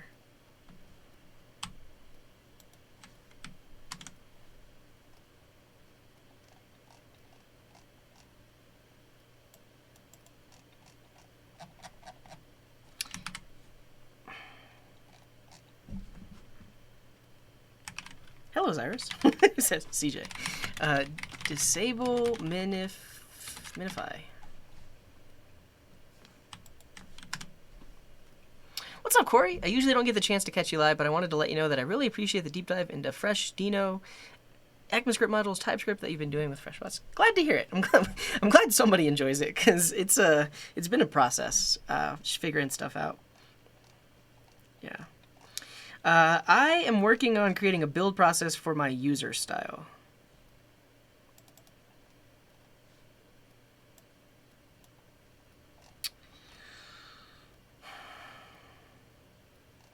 Yeah. PostCSS loader not minify. I have the opposite problem. And I think it's PostCSS that's doing the minification. Is it actually Vite that's doing the minification? Build.minify. That might actually be a Vite config. Okay, build minify false. False. Okay, that's what we wanted. And now that's what I want to see. Except I don't like that they are changing how this thing gets imported.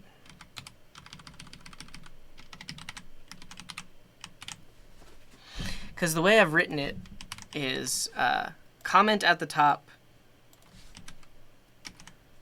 that stuff, and then import URL. I mean, I guess let's try just moving this import right here, and let's see if it keeps it there.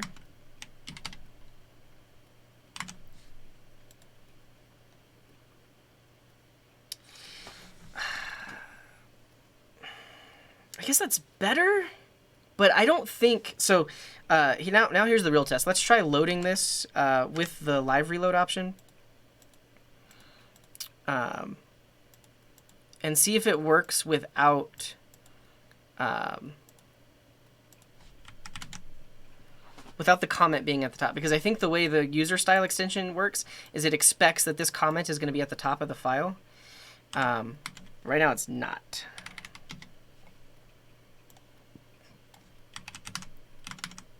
If I go here /dist /wikipedia.user.css, I can choose live reload, and then I guess it technically works.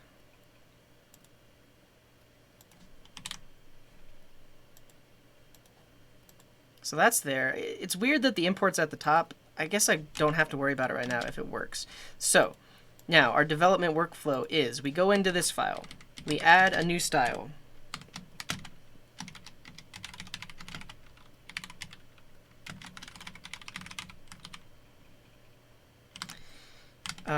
And then we have to run the build. So I can actually, I should be able to set up a build watch, but then because we ran the build, it gets the latest code and loads that here. Yeah.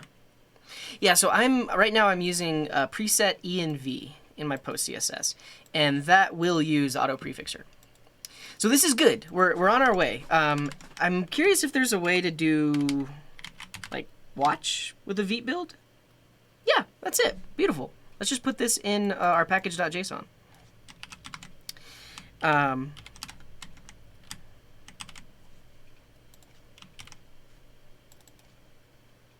no, we'll call it dev, because npm run dev will just run vite build with watch, and then npm run build will just run vite build.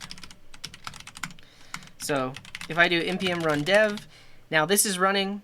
I've got the tab open in my browser, and then over here in VS Code, I can make an edit, save it, it rebuilds, it's loaded in my browser. Okay, good.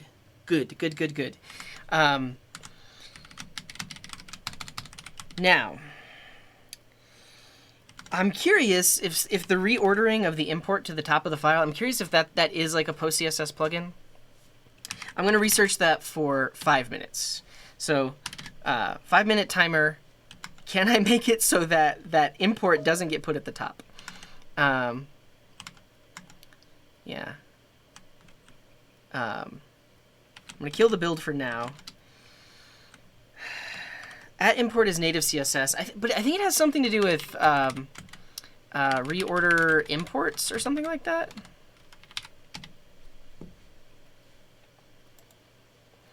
PostCSS plugin to inline at import rules. And also, I should stop using Google Fonts, by the way, because I'm using Google Fonts. We learned about Bunny. Let's use that instead. Products. Fonts. Bunny fonts. Wait, it costs money? I thought it was free.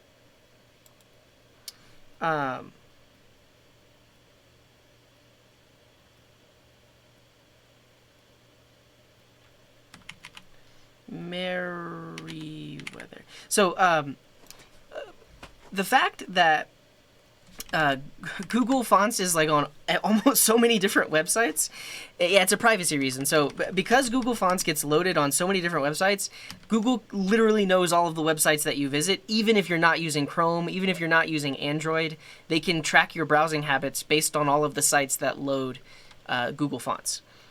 So we're slowly trying to migrate over to a more privacy-oriented font loader. So apparently I have italics, normal. I guess I just need to add all of these.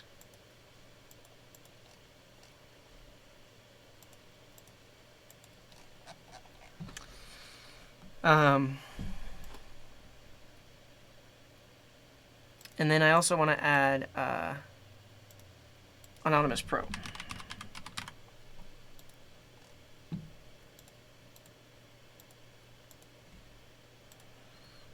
And so now I can do this instead.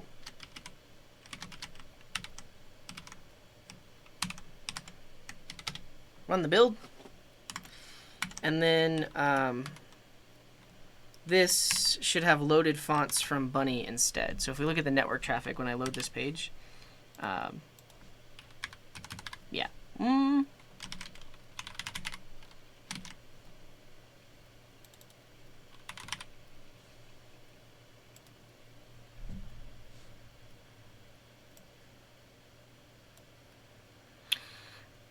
Yeah, like I was gonna look in, like, because somebody just mentioned to me the other day, and I was like, okay, I need to research them. Are they actually privacy oriented? And then I saw some other blog post talking about them. There's a fonts tab.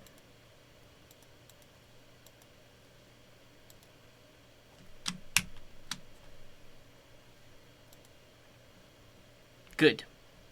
Good. It is loading them from Bunny, and it seems to have the fonts. Also, I didn't mention this earlier, but I, along with the user styles, I actually created a custom syntax highlighting.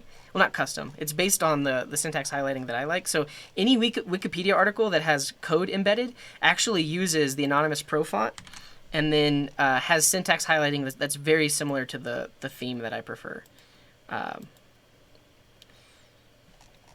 So that's a thing. And that seems to work as well. Okay. Yeah, no, it's a good point. NFG Codex, Codex. It's a good point, Codex.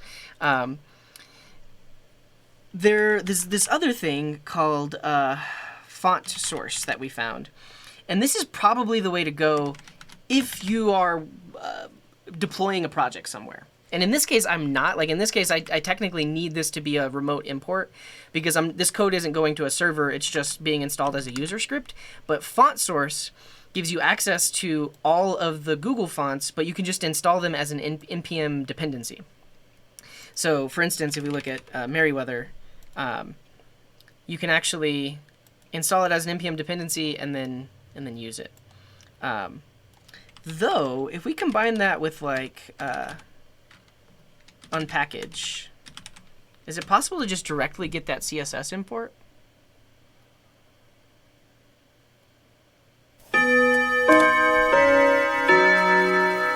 Sorry if that was too loud.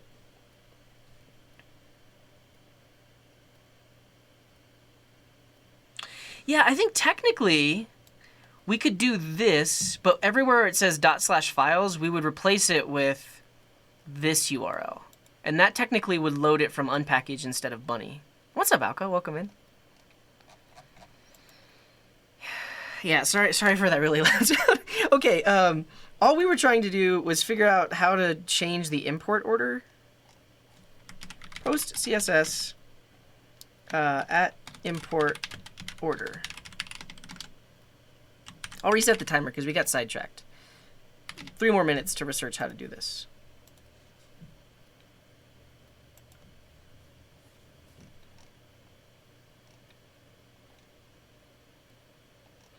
So I think it's imports have to be at the top of the file. Is that a thing?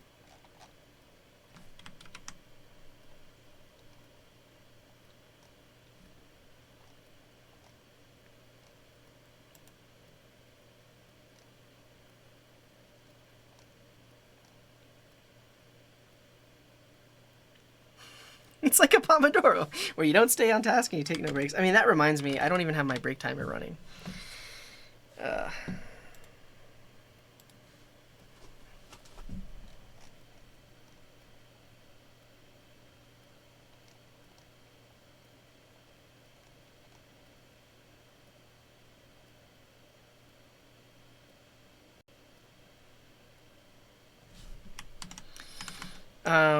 What if I go directly here? This is actually what I want. Whoa. Okay, yeah, this is what I want. So let me just copy this instead, because these are like directly defined font faces instead of doing the full import. And then now let's get real with it. Let's create a file called fonts.css, and that will have all of those defined inside of it. And then in index.css, now it's just another import. Is that the only way to pull in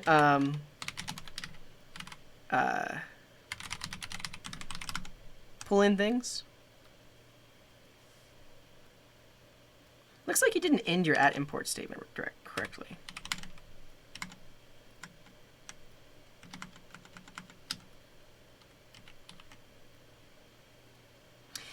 Yes. Yes, that's what we want to see. That is actually what we want to see. So now the comment stays at the top, and then all of the fonts get inlined. Oh, yes. This is beautiful. We're on our way. We're on our way to some serious CSS here. And it still seems to work. Awesome. I love to see it. Okay. Now, I actually want to install a CSS linter because you can see that my formatting is not at all consistent. Like, and it's really because some of these styles were copy pasted, and then some of them were just edited in that inline editor. So I actually want to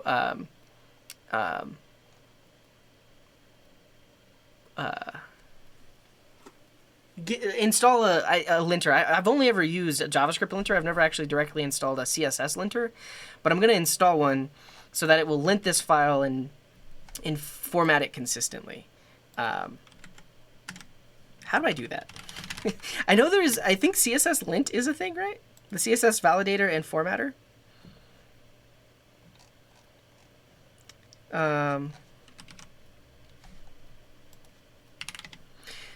Oh, prettier support. Hey, that's not a bad option. Yeah, we could just literally just add a prettier config.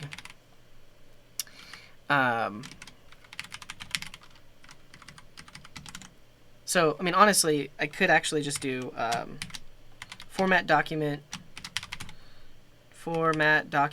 with. I don't even know what it used, though. Oh, yeah, it did use prettier. You can see it right here. Formatting does not equal linting. That's true, but prettier has a ton of built-in defaults. So you can see that it took the code from this to that. So it does care about like indentation. And then you can see like all of the selectors now got inlined pretty nicely. I'm pretty happy with that.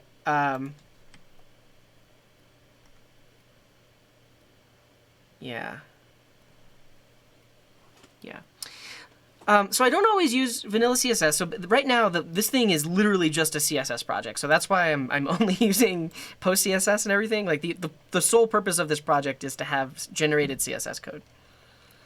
I can install prettier and then run prettier. But I guess I technically already have the prettier plugin. I just want to find CSS linting. CSSlint.net will hurt your feelings and help you code better.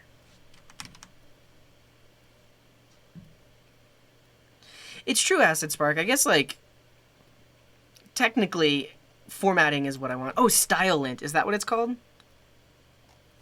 Is it even a thing anymore? A modern linter that helps you avoid errors and enforce conventions in your styles. That's it. Yeah, thank you, Delano. I didn't know. I didn't know. So can we combine StyleLint and prettier like we combine ESLint and prettier? Apparently we can. Look at us. We are CSS developers. We're CSS programmers. And then there's a standard config. Yeah, let's do it. I'm gonna set up a StyleLint. I mean, is it still relevant? Do people still use it today? It was updated 6 hours ago, and it gets 3 million weekly downloads. Yeah, I'm a CSS engineer, a CSS programmer. Let's set it up. So we're going to add StyleLint and StyleLint config standard. And then I need a StyleLint RC JSON. Yeah. Wait, so... I mean, Kevin Powell is, like, unironically a CSS engineer. Did you see him mentioned here or anything? Or is that why you said it? Or you just because he does CSS all the time? Yeah, I'm a back-end CSS programmer engineer. But shouts out to Kevin Powell. He definitely puts out the highest quality CSS content on YouTube. And also, I'm just going to make a quick aside. This guy CSS's, okay? Like, if you want to know about CSS, he does it. Search his channel for Tailwind. You will not find a single video on Tailwind. That's saying something. I don't know if he's ever directly referenced it or anything like that, but that's just saying something. The king of CSS doesn't touch Tailwind. But definitely go sub and watch him. He's got a lot of good videos. Okay. We want a .stylelint.c, not .css, .json. Because Tailwind makes your markup ugly. I mean.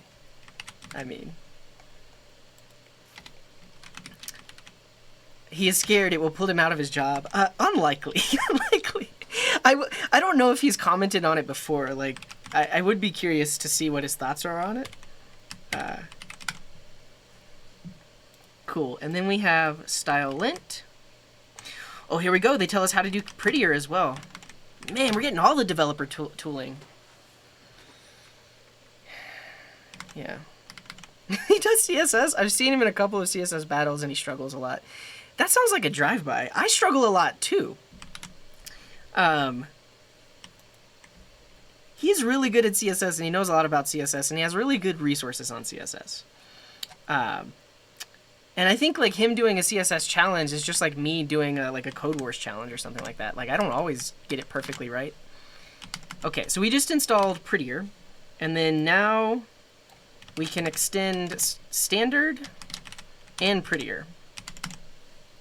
And then we can add a lint task to our package.json. 1v1 me in CSS. Yeah. It's truly, yeah, so, I mean, I've seen a few of the CSS battles, and also Web Dev Simplified. That's another YouTube channel to check out.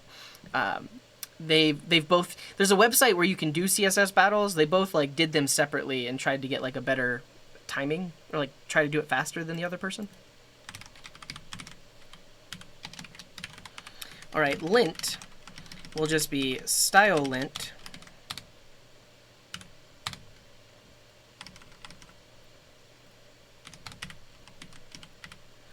with source ****star.css. Hopefully they support globs. So if I do npm run lint,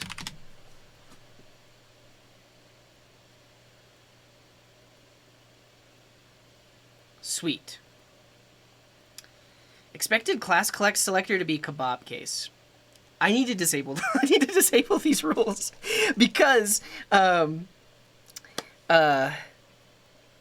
I am at the mercy of the Wikipedia page, so I actually can't change the selectors. These selectors need to stay as they are. Expected class selector to be kebab case. So I need to disable that. Let's see if I need a separate extension to give me, like, I might need a style lint extension. And while we're at it, I need a git ignore file, because you can see there are 4,000 changes right now. I need a git ignore file, and I need to ignore node modules. And I'm also going to ignore, for now, these two files. I'll figure out how to not generate them, but before I commit, I can just prevent myself from committing them by doing that, and then that. So those two files won't even get committed to GitHub.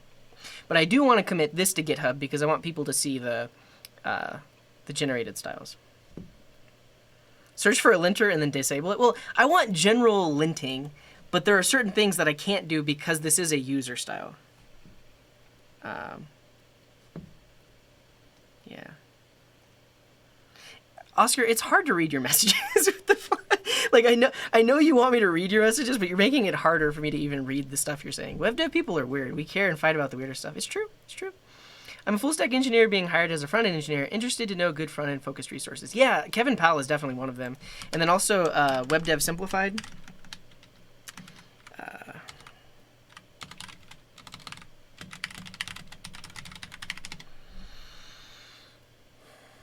Both of these channels post very regularly, and they've also started doing, like, YouTube shorts and stuff. I haven't started doing YouTube shorts.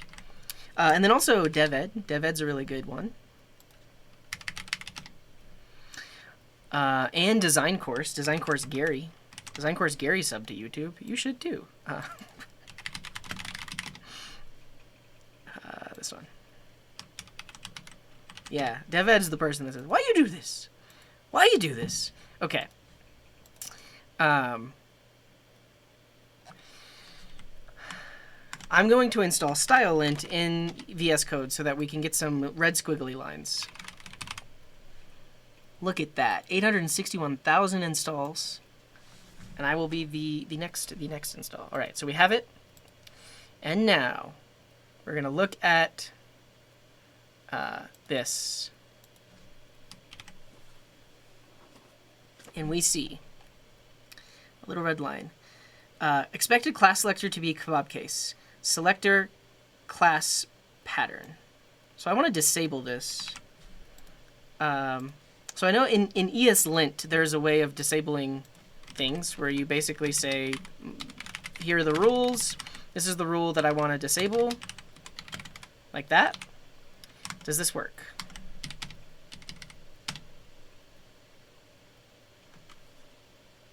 Yeah. Oh, did I? Sorry, Kendrick Codes. Click the links that I sent in chat. Those are the main channels that I watch. Web Dev Simplified, DevEd, and Design Course. They all upload regularly and have really good, like, front-end focused resources. Expected ID selector to be kebab case. Let's disable that.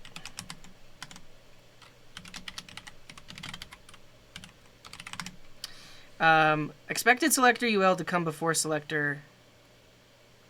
No descending specificity. I don't know if I want to disable that. Rule empty line before. Expected empty line before rule. Okay.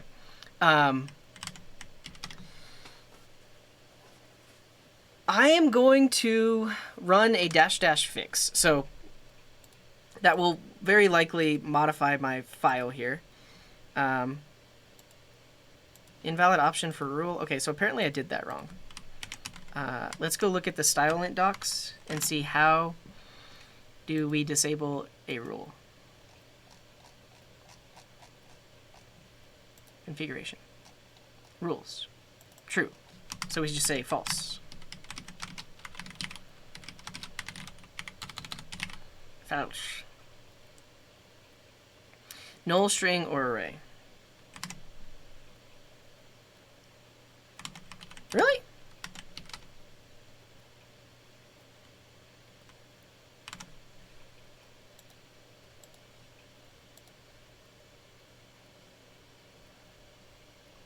So I guess, do I just say null?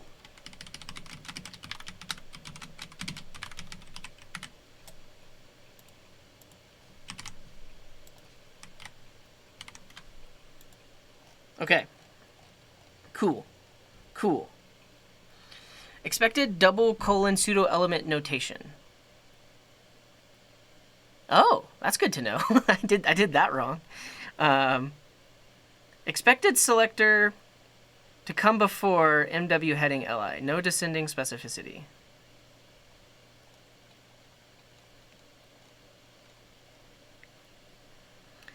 Expected selector to come before selector body content. Okay, so I'm going to commit right now. I'm going to commit, and then I'm going to run a fix on this file and see if it breaks anything.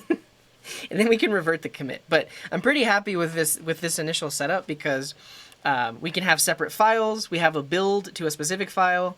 We've got formatting, and now we're trying to set up linting. But I am going to do like an initial commit. Well, I guess it's not an initial commit. This is already a Git repo. So we're going to be adding all of these things.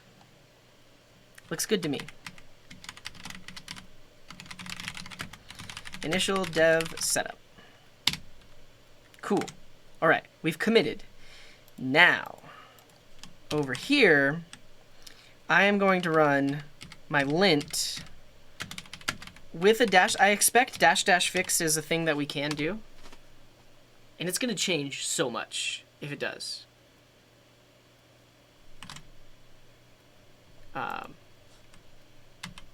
Yeah, it changed a ton. Now,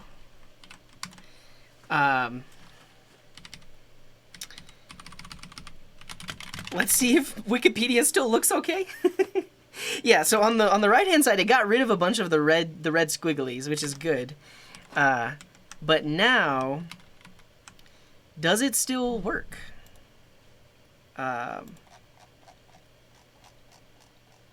We can see the generated code. That's so many fonts. Maybe I don't need to load that many fonts.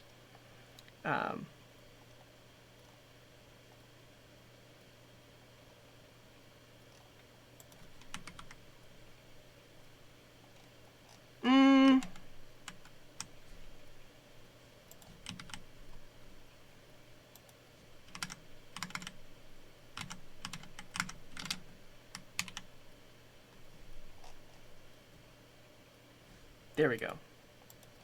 So that has the latest. Visually, it looks all right. I don't think there's a way for me to unit test CSS. I guess you could do like visual diffing. I think it still looks okay. Also, this is what it looks at like at 100%. I have it zoomed in usually when I'm streaming, but when it's at 100%, you also have a little bit of spacing on the edge. Yeah. Is that good or bad, Codex? Does that mean the market went up or the market went down? I have no idea. I don't do the stocks stuff.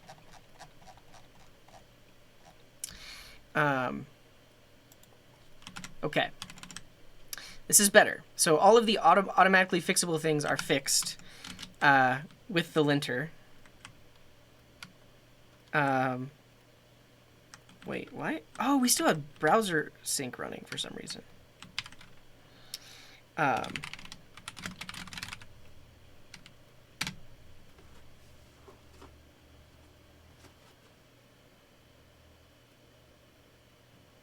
it went up and down. I see. Expected selector UL to come before selector. Can you not auto-fix that for me? Line 945.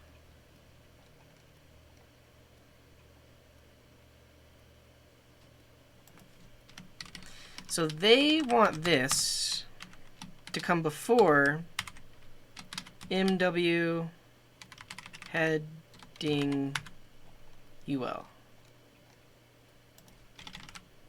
Like that. 311 problems. Now we should only have 300. Oh, 308. That's good. I'm curious why it can't reorder these for me. I'm gonna go one by one, honestly.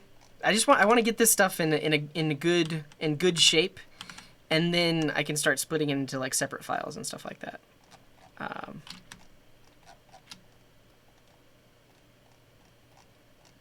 Apparently there's some red stuff at the top.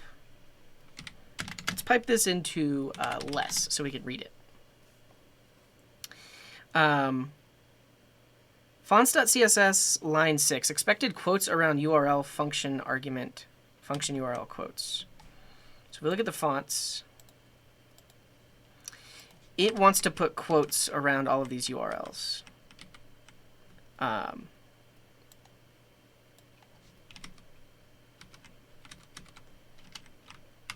curious why it can't do an autofix for that, but we'll do it with a regular expression. So find a URL.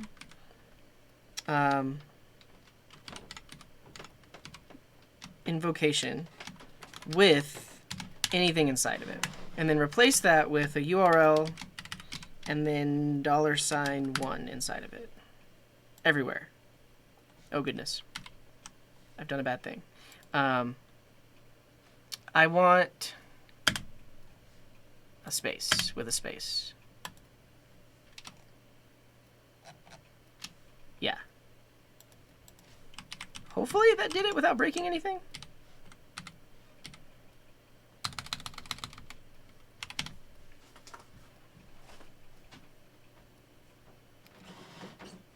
That got rid of like 100 problems, so that's good.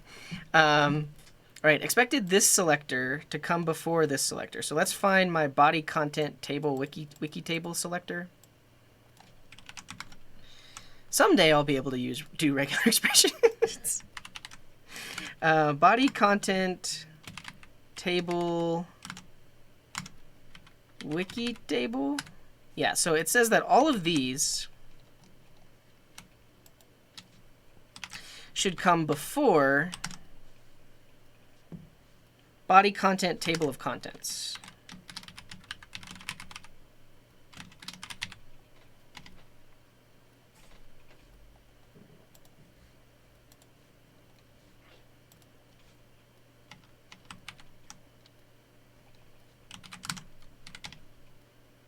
Did that fix it?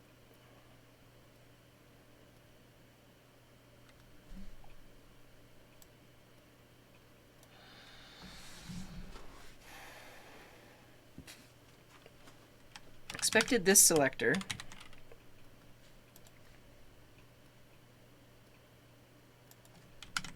to come before selector div inbox.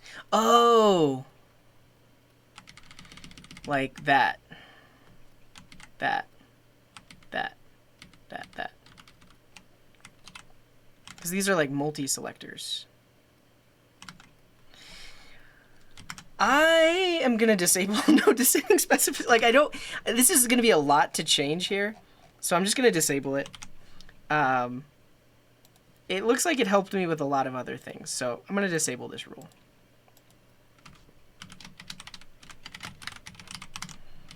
And so we have 192 problems. Let's see what we get. Only 11 problems. All right.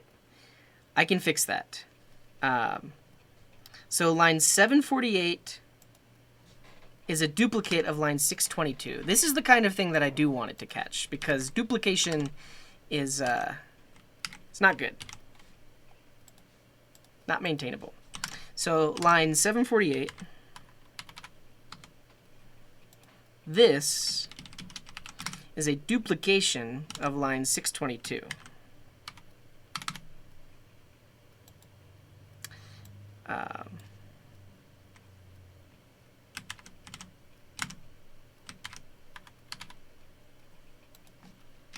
I'm going to replace it. So basically, I completely hide the table of contents.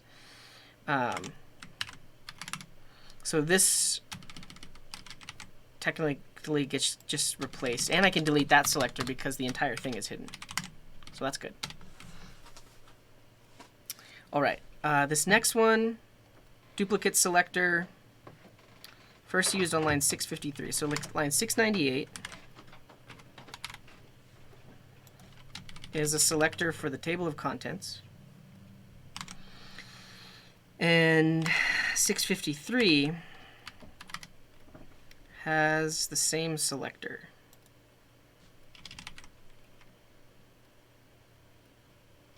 Oh, I see.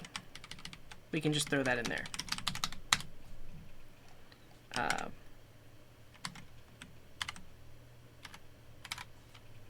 Then we can just get rid of that.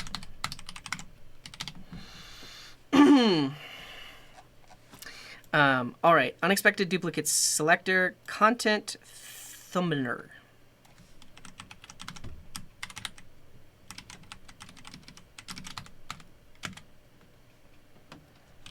So this is line 580, and then it's also on line, yeah. I can just grab that and combine it. These are definitely the things that I would want my linter to find, so that way, like, I'm not duplicating selectors. That makes sense to me. Unexpected missing generic font family. Line 397.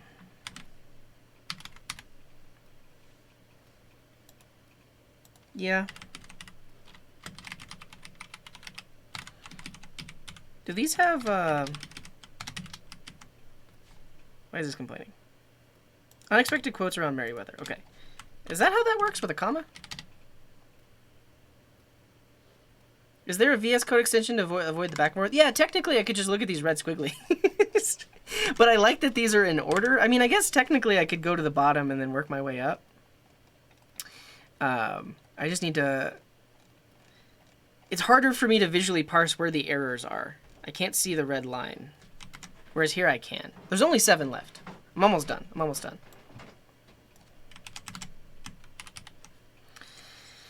All right.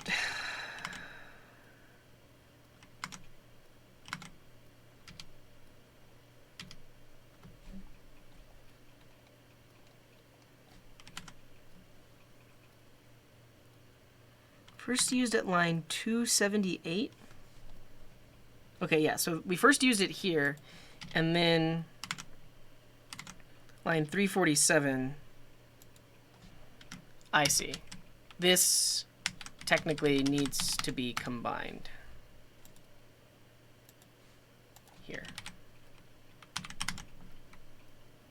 Same thing with body content H5.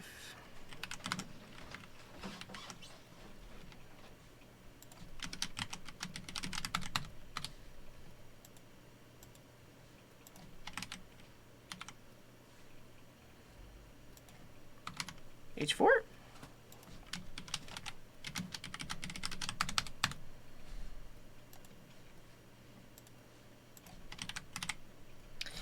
H3? I'm going to finish them before I see it in the UI? Yeah, I am. Yeah, I'm almost done. There's only like a few more left. And then we have reached CSS Nirvana. And then H2.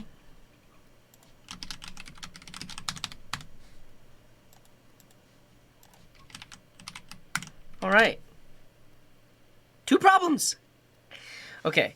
Line 18, unexpected missing default font family.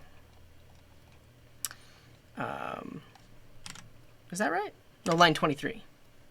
Merriweather Oh, that should actually be serif. So the other place where I did Merriweather sans serif should have been Merriweather serif. Apparently that's in 5 places in this file. I'm going to replace it. Merriweather serif, because I want it to use a serif font. All right, last one. Unexpected duplicate body, line 290 and line 13.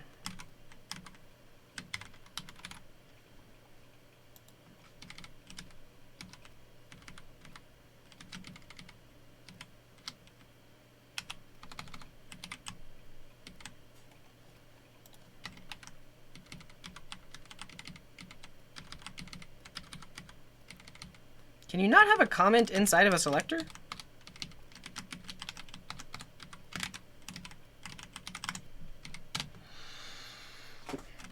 All right, we're linted. It feels good. This whole time, the build has been running in the background. So this whole time, I mean, we technically should have been, oh man, I think, did I mess something up? Or does it look okay? No, it looks all right. It was just zoomed out. So, it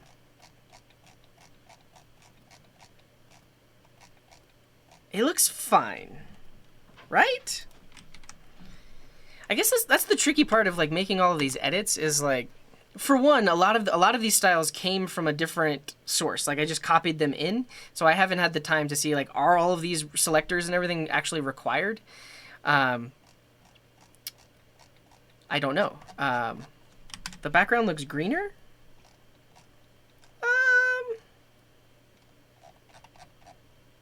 Honestly, I know how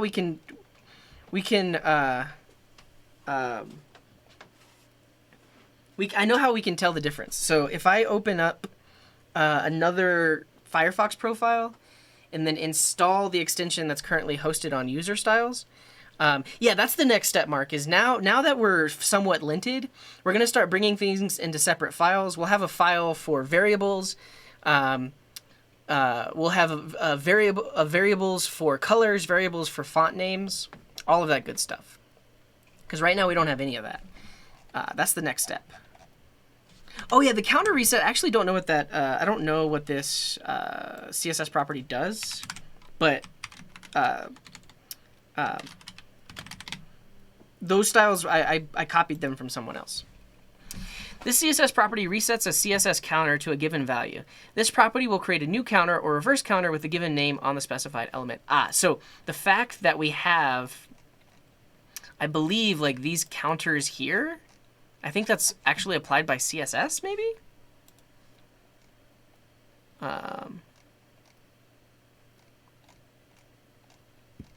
Something like that.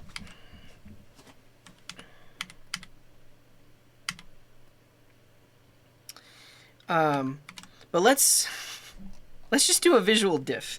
I'm going to open up another instance of Firefox that has the current extension installed.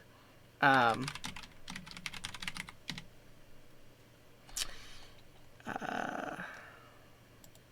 see.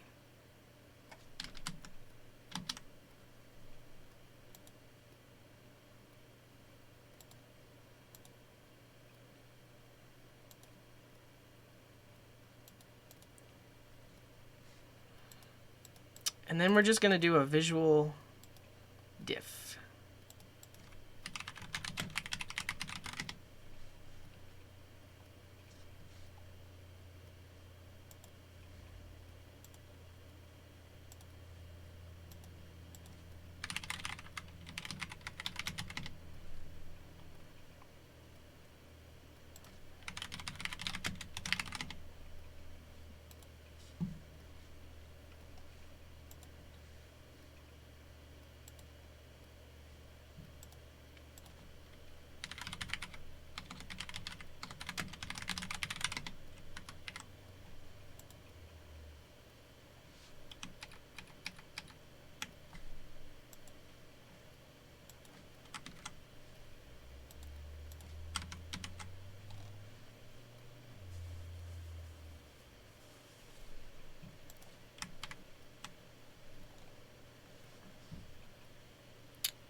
It looks the same for the most part. So this one over here is the styles before I did all of these changes, and then the one on over here is the one that we've been working on. Everything seems to look the same. Oh yeah, I forgot we have styles for hover too. So like if I hover over, what section is that? 2.1. Sun Microsystems over here. You get the hover like that. So the hover still looks all right. And then let's just look at some source code.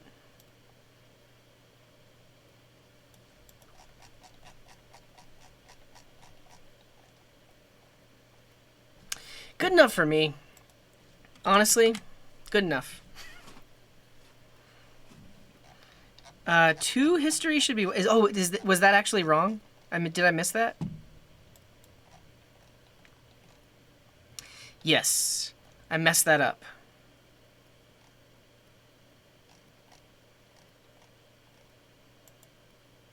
Okay, let me look at that again to make sure that... they're both wrong? Oh, they're both wrong? Yeah, let me double check that, but that's actually really funny. Because that's actually just something we need to fix.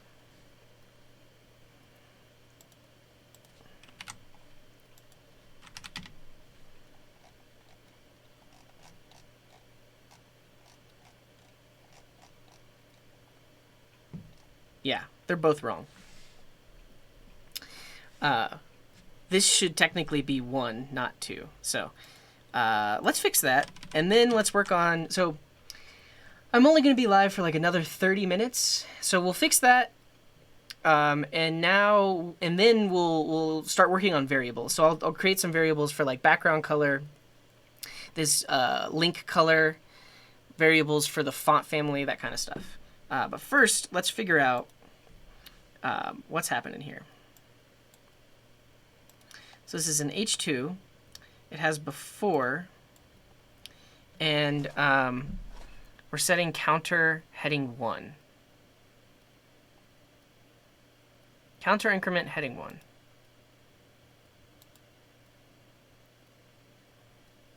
All right, I need to see every occurrence of heading 1 and make sure that before it hits H2, it's actually reset to 1.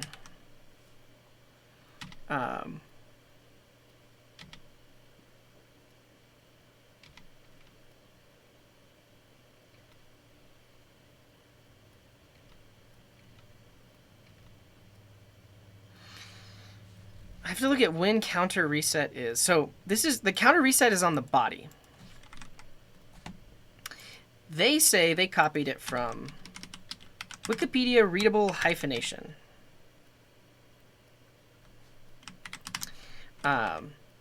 So this is the first style that gets loaded, and it sets counter reset to heading 1.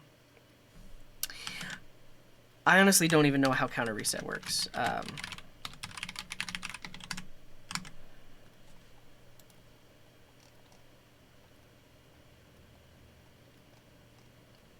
Set it to 0. So this is setting heading 1 to 0. And then if we find the next occurrence of it,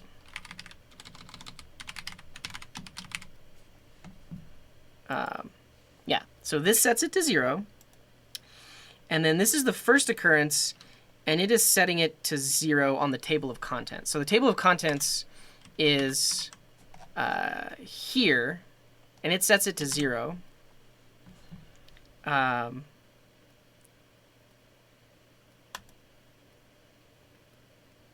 And then before the first H2, we do an increment. What if we don't do that? Is my build still running? Yeah. Is this still the latest? Yeah. I need to do it again on the first body content. Okay, so before the H2. So like body content H2,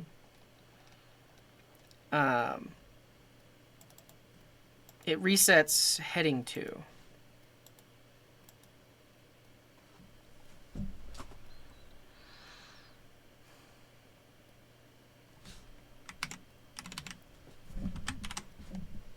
Is this an H2?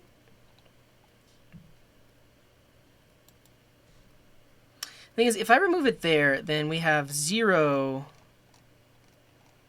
and then 0.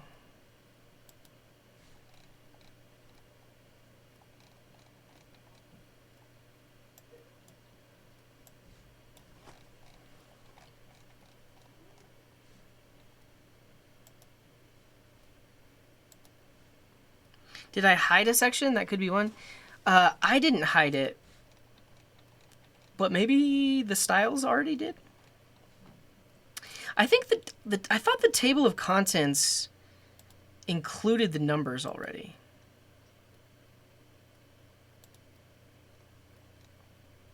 Apparently not, or talk number. Yeah, so this table of contents has the numbers like 1, 1.1, 1.2. All of that is set by Wikipedia. Like that's in the actual HTML. And then these numbers down here are being set by CSS.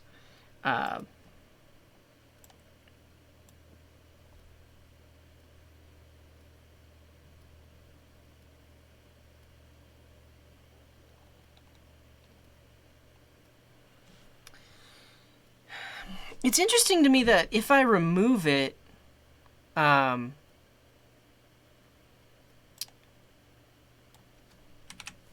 it sets it to 0. But I guess what I need to do is I need to see where this is in the CSS and see where the reset is before that.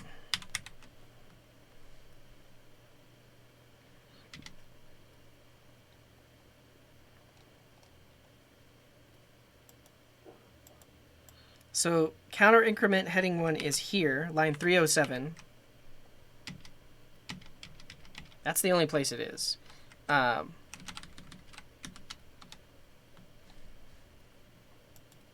it's also on line 292. So before the H2 in the table of contents, reset the heading 1 counter. What if I remove that?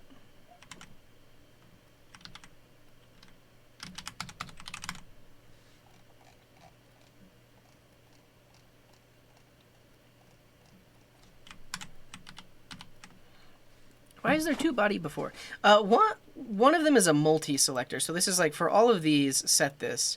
And then this one is, specifically if it's an H2, set this. So I think that's why there's 2 selectors. See you later, Codex. You still think I need body content H2 first child before?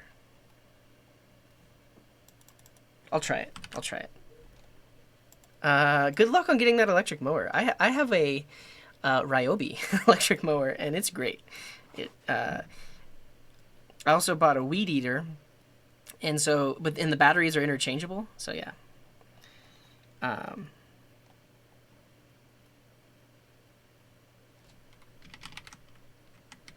Okay, gotta bounce. But this is what they are saying. We should actually reset it here.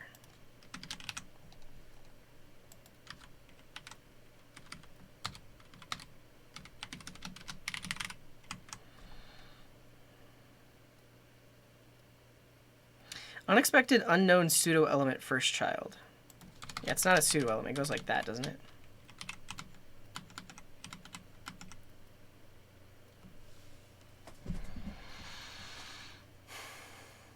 Change the order of increment and content?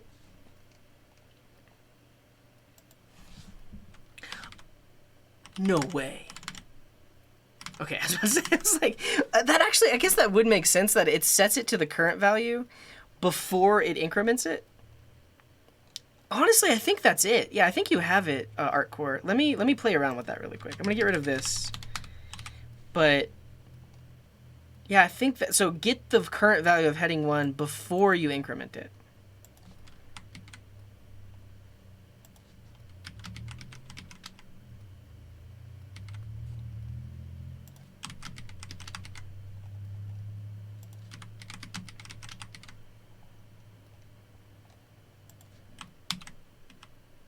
H2 first child is definitely wrong. Okay, well.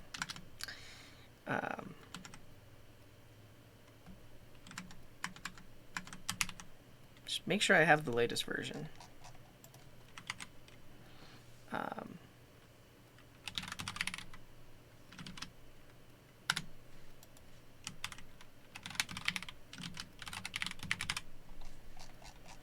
Why can't this find counter increment?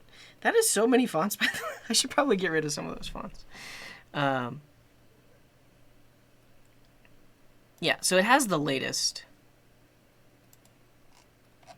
Did that change anything? There's no order within style blocks, only within same properties. Okay, so what if table of content H2 increments it to 1? Here?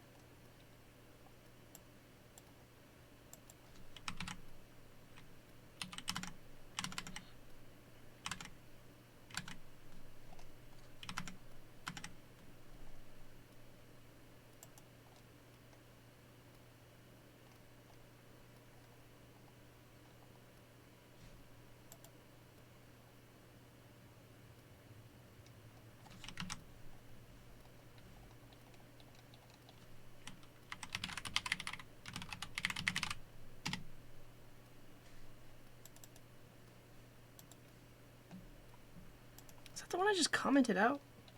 Yeah. Quick question. Do I know how to implement subset pattern in the MongoDB schema? Never heard of it.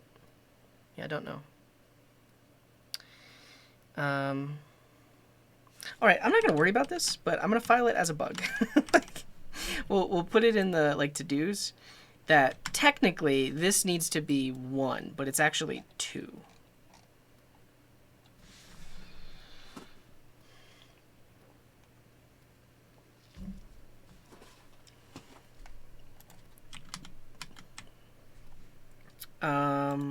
I'm just going to put some to-dos in the README.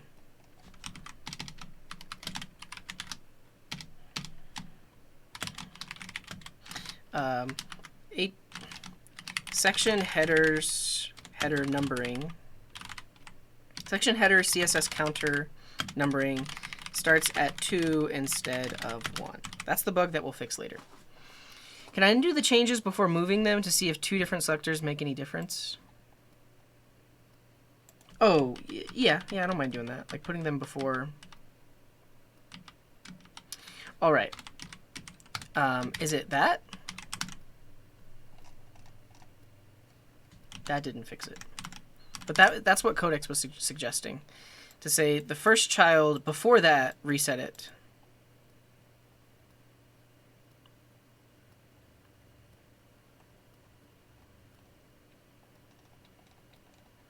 Above the table of contents, it says 1 content?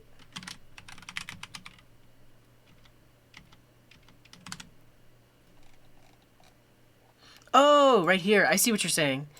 Yes. Okay. Good call. Good call. That's the bug. We need to this, whatever this is. You're totally right. That's because that's the first H2 on the page. So it gets the number 1 on it, and we don't want that.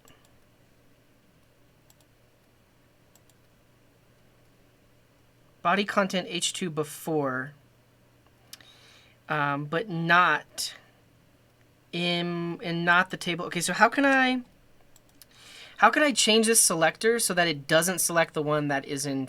We can use the not selector, right? Not does not have that ID.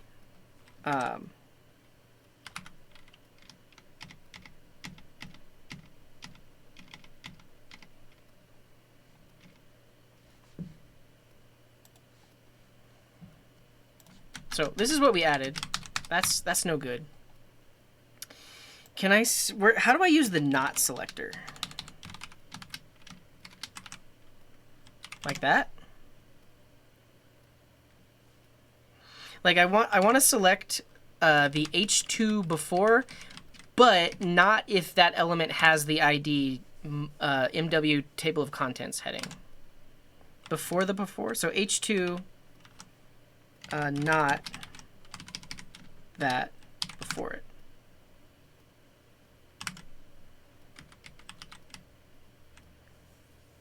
I'm curious if our generated CSS will have the not keyword on it. Let's see.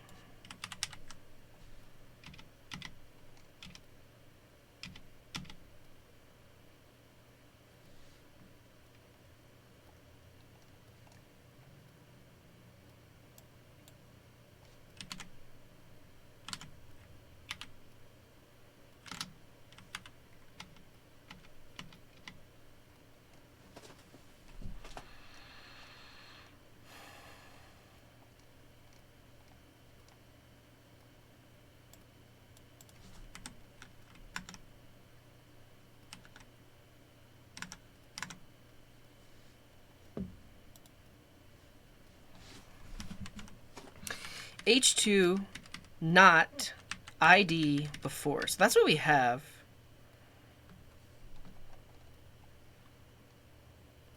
Table of contents H2 before.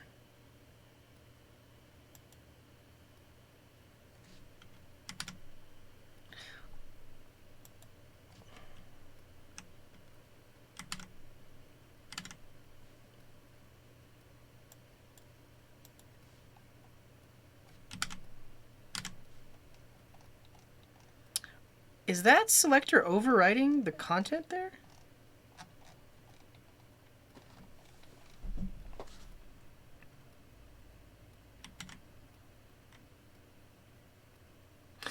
I don't think this selector is even being applied, right? So, oh, because it's pound talk title. Is there even an ID title anywhere on this page?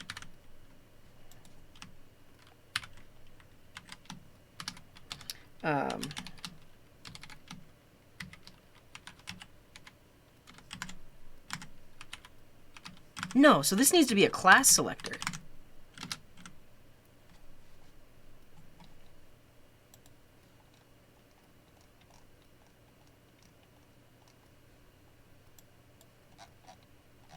No, the count was broken on the old version too. We're basically just fixing it.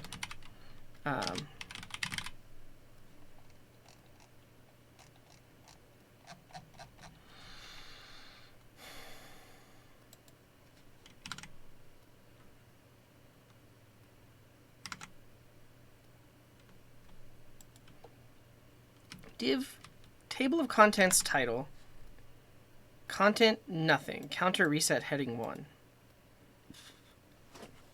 This selector isn't working. I think that's our issue. I mean, technically, I think I could just do this.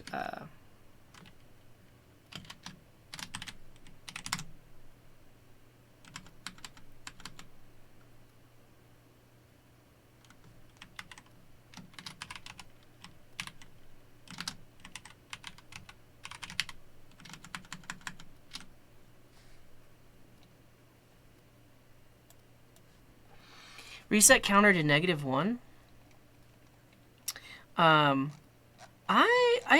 just baffled as to why this selector isn't working.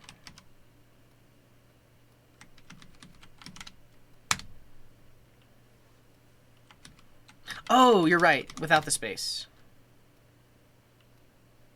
I mean, and technically it's an ID, so I don't even need the H2.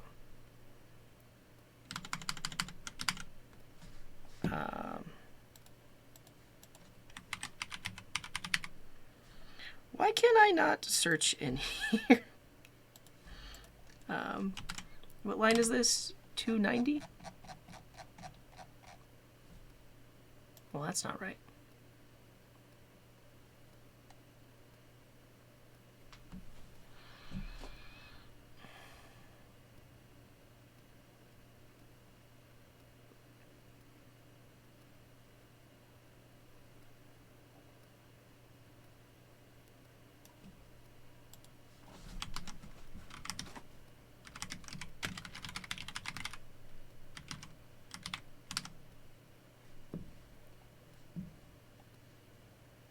The number is being assigned to the div instead of the H2.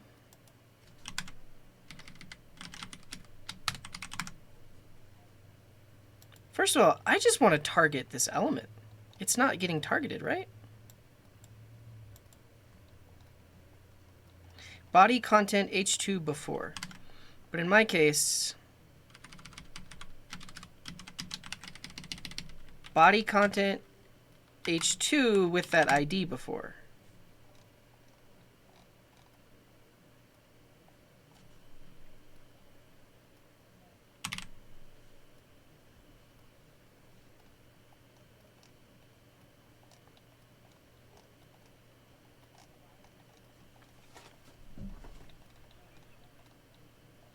I broke the CSS.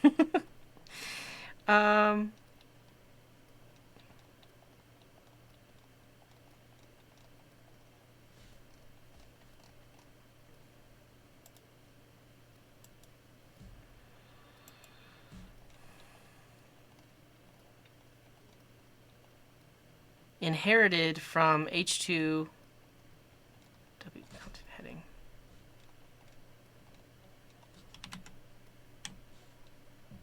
So this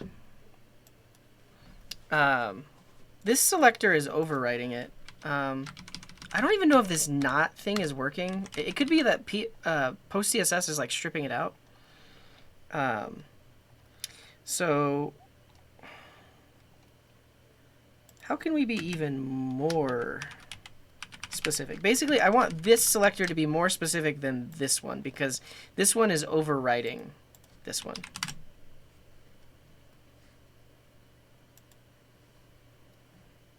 Yeah, and I think that's what's happening right now. So right now, that's why we see this style here.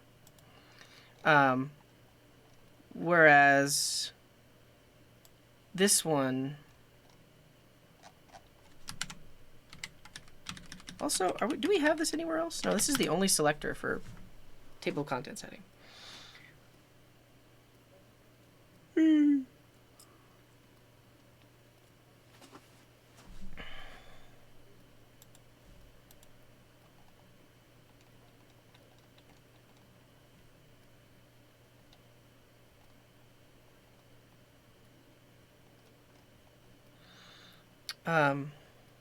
Wikipedia says, can I just start at 0 or -1 and then hide the number from the table contents title?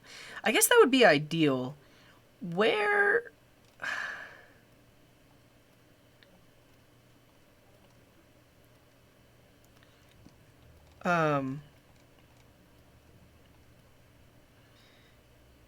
this increments heading 1 and then sets the content. But wherever heading 1 is before this, and then like, I mean, the thing is I can even just comment that out because that code isn't even running. Yeah, it just sets it, it just resets it at the body. Is there a way to specify what the counter reset -1?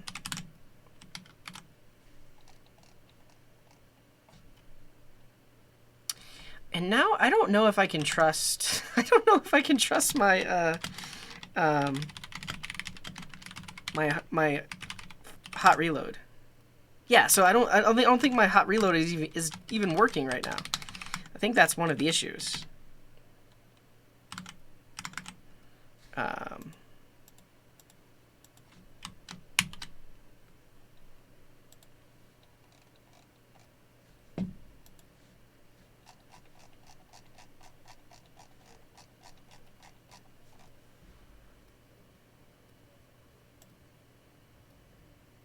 Counter reset heading -1. It's interesting how PostCSS splits that into a separate style.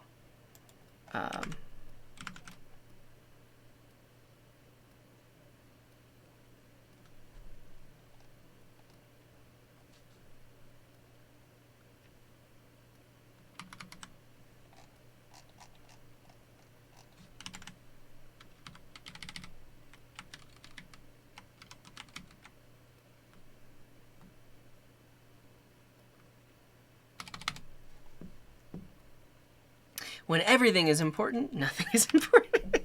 It's kind of true. You see all these importance everywhere. That's really funny.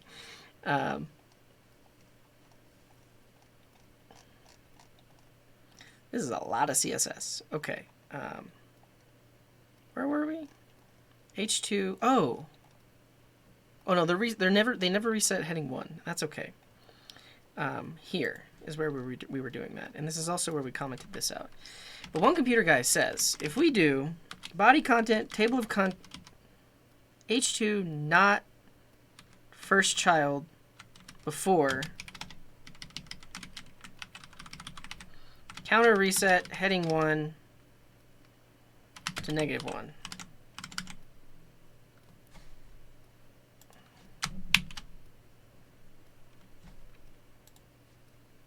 Oh, live reload.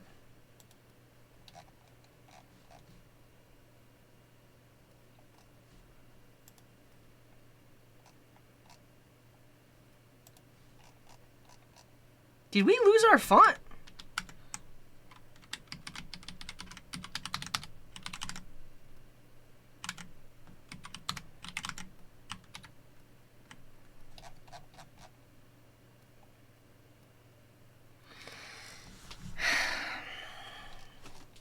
Am I going crazy? Does everything look okay?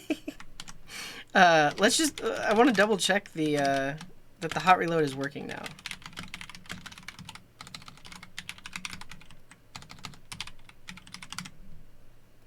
Okay, hot reload is working. And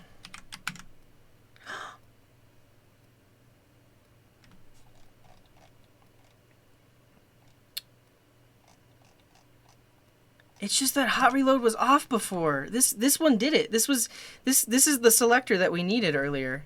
Like, this is the code we wrote earlier, but it wasn't selecting it because it actually wasn't hot reloading. Well, that was 20 minutes wasted, but we did it. we fixed it. It now starts at 1 here, and it's hidden on the table of contents. And so, for instance, if I go to like 4, it matches up with 4. All right, we've done it. We've done it, though, for whatever reason, all of a sudden this just doesn't look like it's Merryweather anymore.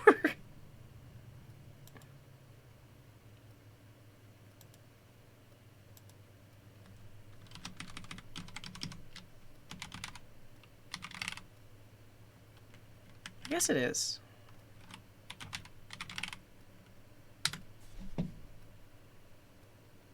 Yeah. I'm glad it was the hot reload as well, because this is what we wanted, and probably that not selector would have worked too. Okay, I've only got like 8-ish minutes, but let's just start to extract out some variables, and then I'll call it done for today. But I am very happy that we at least got this set up. Like we are like we were joking and saying that we're CSS programmers, we're CSS engineers, but the fact that we have this whole build process, we've got PostCSS working. We've got separate files, so like now I want a file called like variables, and then I can start to define my my root variables that are used everywhere else. So, for instance, there is this color right here. That's the background color, and it's referenced 9 different times. So I'm going to create a variable called BG color and set it to that.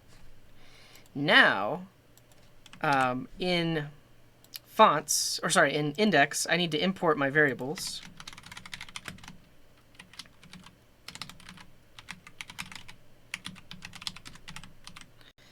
Stage and commit before the refactor? Nah. If this was the real world, I would, yeah. And welcome in, Plebonian user. Glad to have you here. But it's fine. I've only got a little bit more code that I'm going to write. Okay, so now everywhere that I'm referencing this,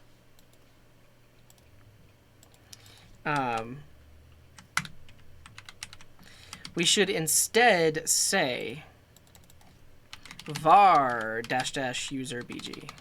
And Bob Zeno from Portugal, welcome in. BG color. Is that how CSS variables work?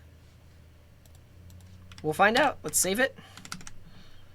It should have rebuilt. And it's using a var. Yeah, look at that. I think PostCSS puts both of the values on there just in case variables aren't supported. So PostCSS adds both, and that's fine. I guess I could probably disable that, but I don't mind. We've got ourselves a color variable. So let's find another Let's find another color that we can put into a variable. My CSS files used to show me what color things are, but it's not doing that right now for some reason. This CCC is going to be our font color.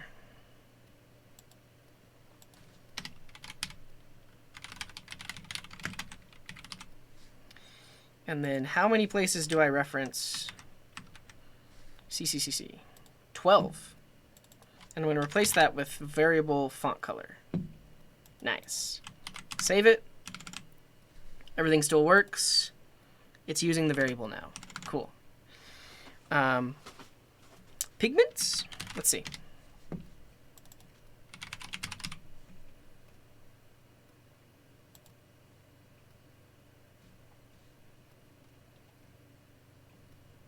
I thought it just did that by default. Today I did install the PostCSS plugin, and maybe that's what did it.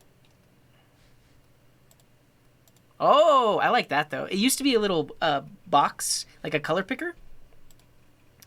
But yeah, so what's cool is now that we've done that, is I could change the foreground color to be, or the font color to be, Lelo, and that changes it everywhere. So that's the beauty of variables. Great. Okay, let's find another color. It's this one I know is used in several places, and I believe this is the light dark background. It's still dark, but it's a little bit more light.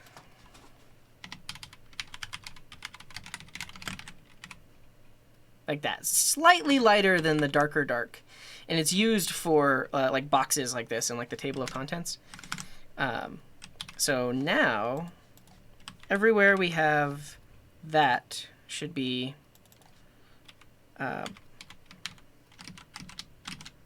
light background color.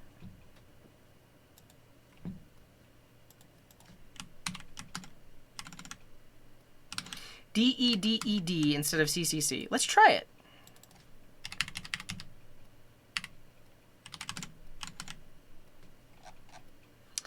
I can't tell the difference.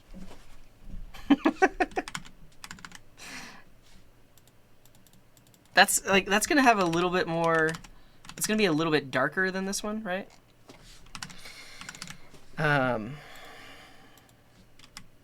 Variable names, yeah.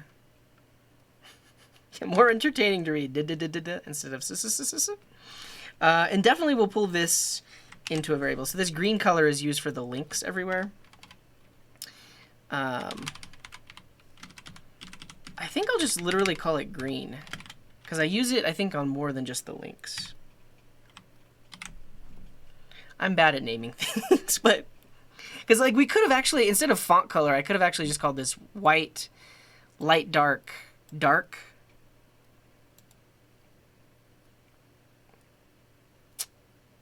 How do you all feel about that? Let's contemplate variable names, right? Because right now I was being very specific, like this is the background color, but we actually could just give them color names. Do it? Yeah. All right, we'll do that then. So this will be off-white. You have no idea what color each variable name is? I mean, I'll have to do this find and replace. So everywhere that had variable font color, replace it with variable off-white. Great. And then this will be dark, and this will be light dark. So everywhere I had var BG color, replace that with var dark. And everywhere I had a light BG color, replace that with var light dark. I hate this. That's just work. I mean, I like that they're color names. I could come up with a better name. Honestly, actually, I can do this. If I put this into coolers, it'll give me a legitimate color name. Now, if you want something to be other than off-white, you have to change the color and the variable name everywhere. No, if I want it to be not other than off-white, I would add a new variable, I think. But yeah, check this. Coolers will give you your colors names. So this is Eerie Black. And then this one, let's see what this is. Charleston Green?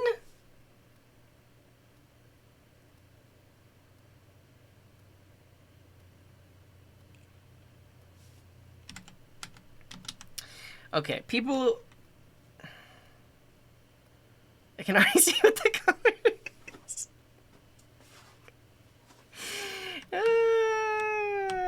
We're going to go back to...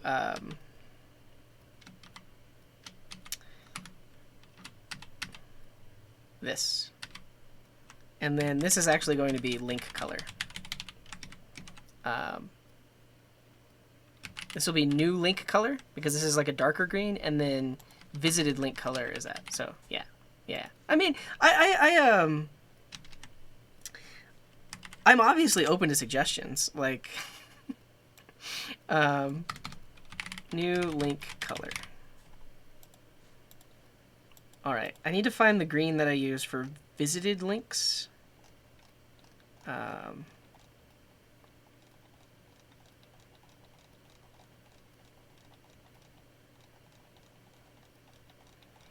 And eventually this will be easier to navigate because it'll be in separate files. Right now it's a one big old 1,000-line file. Here's all of the syntax highlighting CSS. So each of those little selectors is like a different keyword or whatever in actual code blocks.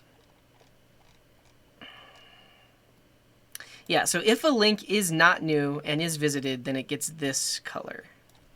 Meaning we've already clicked on that link before. Old link color is that.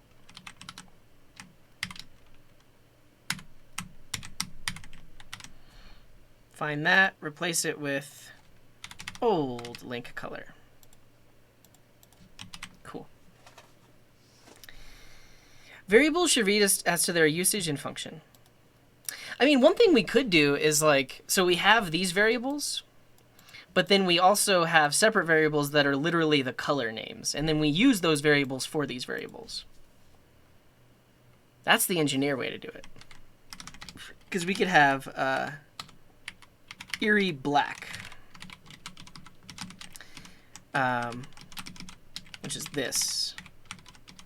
And then we could say the background color is Eerie.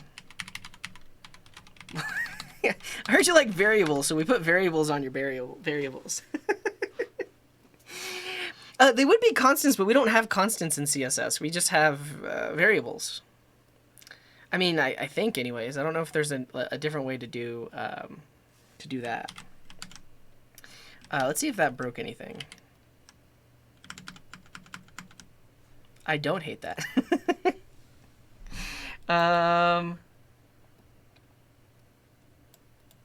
Does it know how to like reroute the variable name? Because it's actually put... Oh, no, that's fine. Yeah, so it's background color. But if we look at the actual fonts, background color is then a variable that points at Eerie Black. It seems like more people like this. More people approve of this convention. Okay, let's go with it.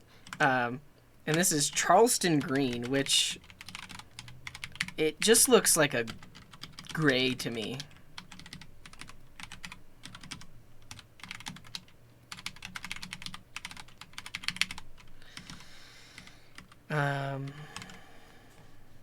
And then this is literally light gray.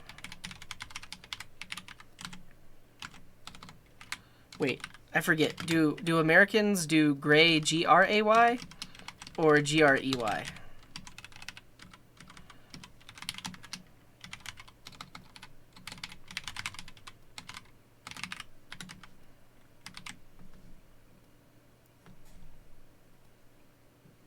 Americans do gray. I think I prefer gray too.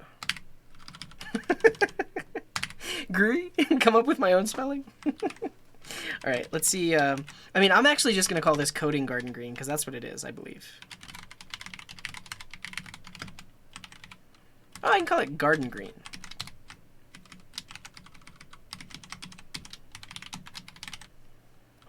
Gray? Grow? No, I'm glad that I made you happy, non-major nerd. And that's why I'm asking for people's input. It's like, how would you do? We're basically mob programming right now, and this is like it's like a live code review. Celadon is what this one is called.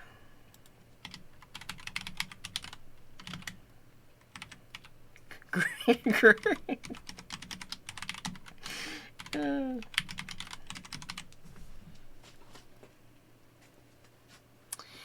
I'm happy with this, and I think I'm gonna go now. But this is great. Like the other thing is, like, if eventually, like, if I'm setting up some other project that needs like CSS setup in this way, I could use this setup. Obviously, this is a very specific use case because I'm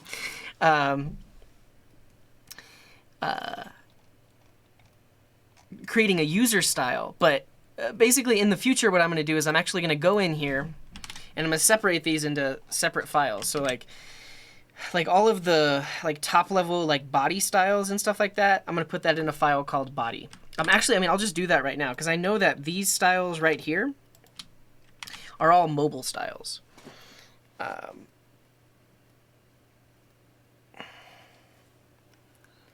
We did. Obviously, yeah. I knew that we technically weren't working on new features today, and like these would be CSS features, but we did get stuff done. So I'm gonna call this mobile styles.css like that. Can I not do an import right here?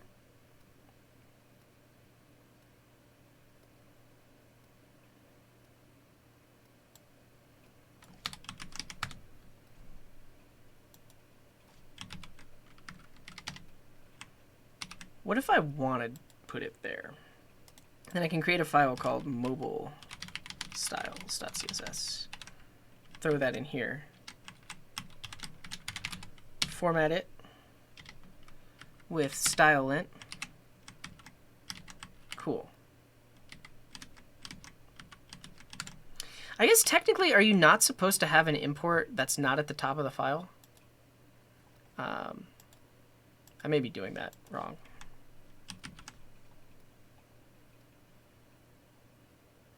I think it went ahead and imported them at the top anyways.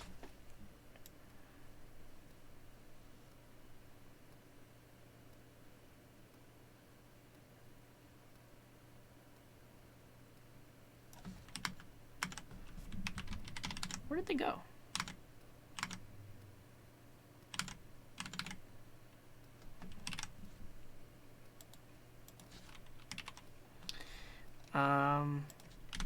MF viewport?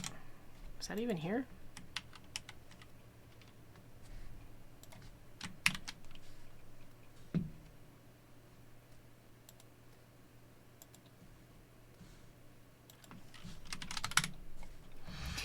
In preprocessors, you can import anywhere, but CSS doesn't allow that.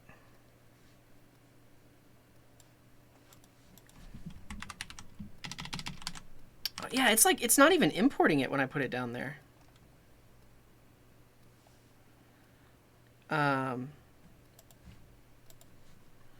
So is there a PostCSS way of basically, maybe it's not an import. I literally want whatever is in that file to be inserted right here.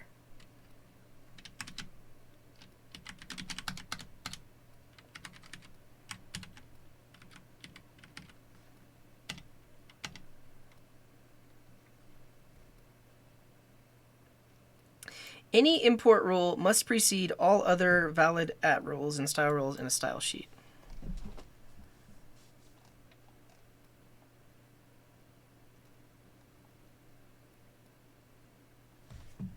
PostCSS partial import. Thanks, Loco. Is this just a separate plugin? Inline sugary at import statements in CSS.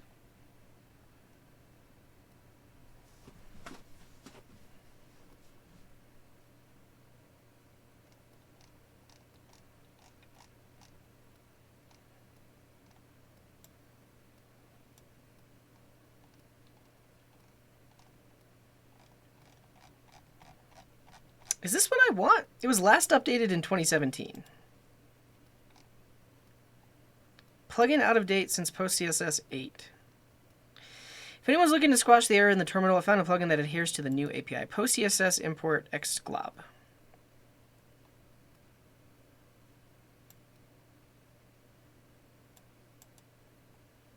Yeah, it does a glob import. I mean, technically, I don't want to do a glob import. I guess there is just the PostCSS import plugin. And I think that's probably included in preset env.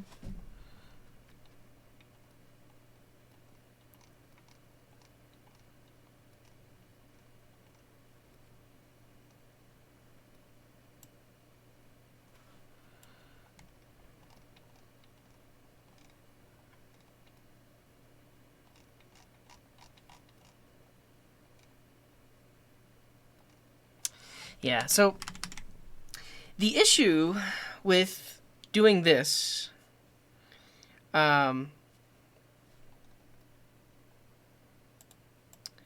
the issue with putting it at the top is that these selectors need to be a child selector of the Moz domain thing. Like, I'm gonna leave them here for now.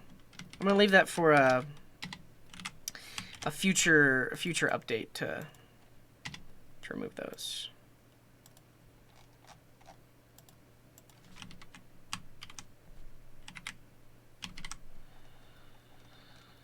Okay, we can change the version. What is today's date? 21. And it is currently 13:49. So we'll do one last build. Add everything. Extract variables. Fix heading. And then I'll push that up to GitHub, and then I can publish it to userstyles.world. So if we look now on GitHub, we did this. We extracted variables. We haven't grouped by section yet, so we'll do that in the future. And now there should be a dist folder with wikipedia.user.css. I'm going to grab this raw file, and that is what I'm going to publish to userstyles.world. I can make styles.css where I only have imports. I think that's what we're going to have to do. So once we have everything reorganized into separate files, it'll just be nothing but imports.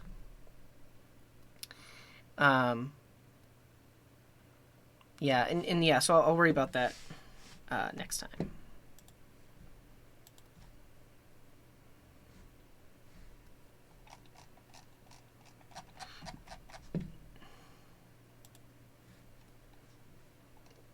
Code backwards is eDuck.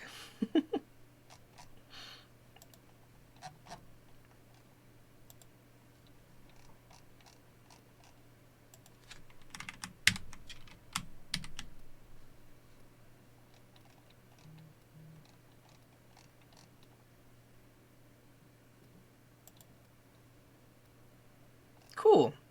So it should be updated on userstyles.world now.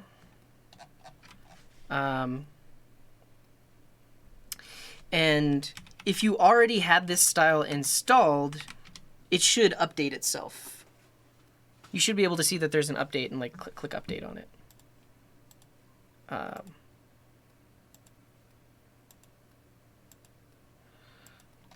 Sorry for the flashbang, but now I'm going to install this. I'm going to close these. I'm going to install this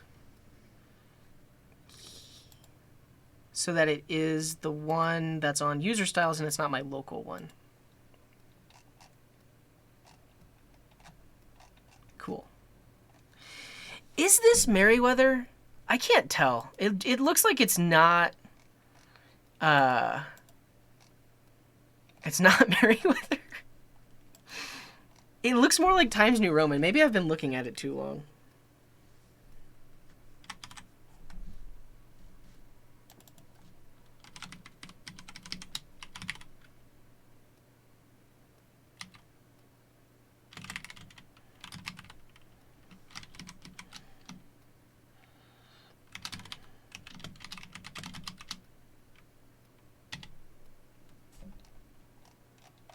I don't know. I know. Groovepunk is asking, what Linux do I use and what plugins in Vim? Am I using my own extensions and do I like Vim shortcuts? You have assumed way too much about me. So I'm not using Linux at all. I'm using a Mac. And a Mac lets you do Linux-like things, which is why I like a Mac. And then I don't use Vim. I use VS Code. It works really well for me. And if you want to edit files on some remote server, there is an SSH plugin for VS Code. So you can use... yeah, Mac is a Linux system. So you could install this extension in VS Code, and you can actually then use VS Code to remotely edit files that are on some server somewhere. So you don't technically need to use the command line interface to edit files. So that's a thing. So yeah, I don't use Vim, and I prefer my VS Code with all of my settings and shortcuts, and they're not even that intense. If you look at my VS Code settings, there's just a few plugins that I use, and then I have these settings, but most of it has to do with like my theme. The default VS Code just worked really well for me. And then I use keyboard shortcuts like this to do really quick editing and such. So if you watched me editing, you're like, whoa, that dude's great with Vim. I'm not using Vim. I'm just using shortcuts. Yeah, and so I'm using this mechanical keyboard. It's not even a Mac-specific keyboard. The Windows key is technically the command key, and that works fine for me. I don't use Vim. And there's more info about my keyboard if you're interested in it. All right, I'm gonna go. Thank you everybody for hanging out. I am so happy. I am so happy with what we got done today. We are CSS programmers. We're CSS engineers. We got some serious code structure going on here, and I'm happy with it. So this will be fun because in the future we can like work on this code base and basically try to take this what is 900 line CSS file and turn it into more maintainable files and more maintainable code. When I do the zoom. Like yesterday, was it yesterday? Yeah, I did zoom and then like I lost control of my mouse. I don't know. If you want to get notified, the font is not being applied. Okay.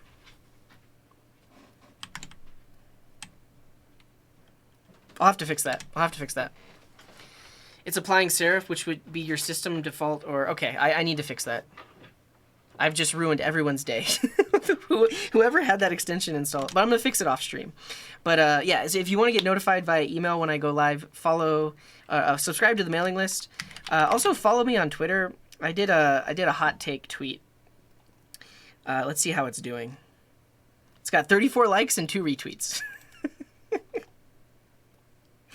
Something. Okay, so I've either really made somebody mad, or they're like gonna yell at me for some. I'm gonna look at this reply, just to see, because it's potentially offensive content. Oh. Nuki Poo says, I totally agree, and Twitter thought that was potentially offensive content. Okay. Go like that tweet, follow on Twitter. Offensive. I also have a YouTube channel, so subscribe there if you like what I'm doing. Let's go on a raid. You can go to that link, and if... it's taking a while to load.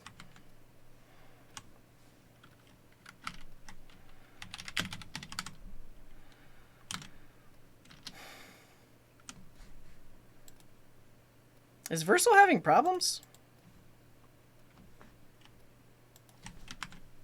There it is. Okay. If you are a sub, you can use that raid message.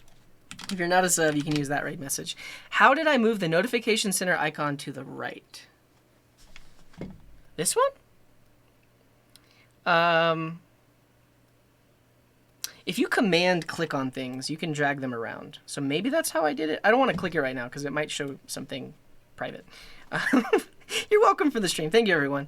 This has been fun. Oh, yeah, and then check out the schedule. I'm going to be live tomorrow,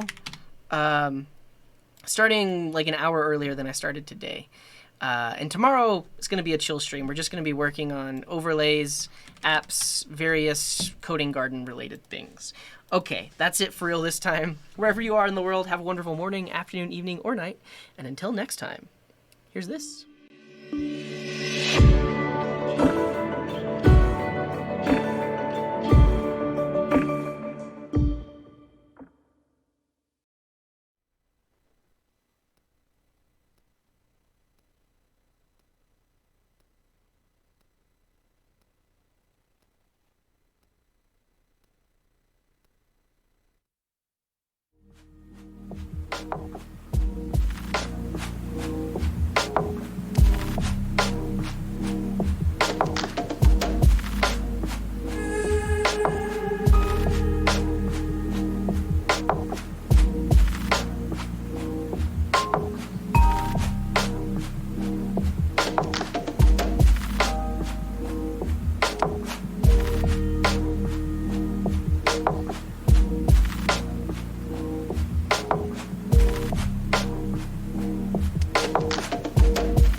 So we're gonna go over and raid Autopilot, one of the best music streamers in the business. So be sure to show lots of love and be nice. Don't make any song request unless he actually asks for it. Just hang out, use lots of emotes, cat jams, and stuff like that. So I'll see you over there.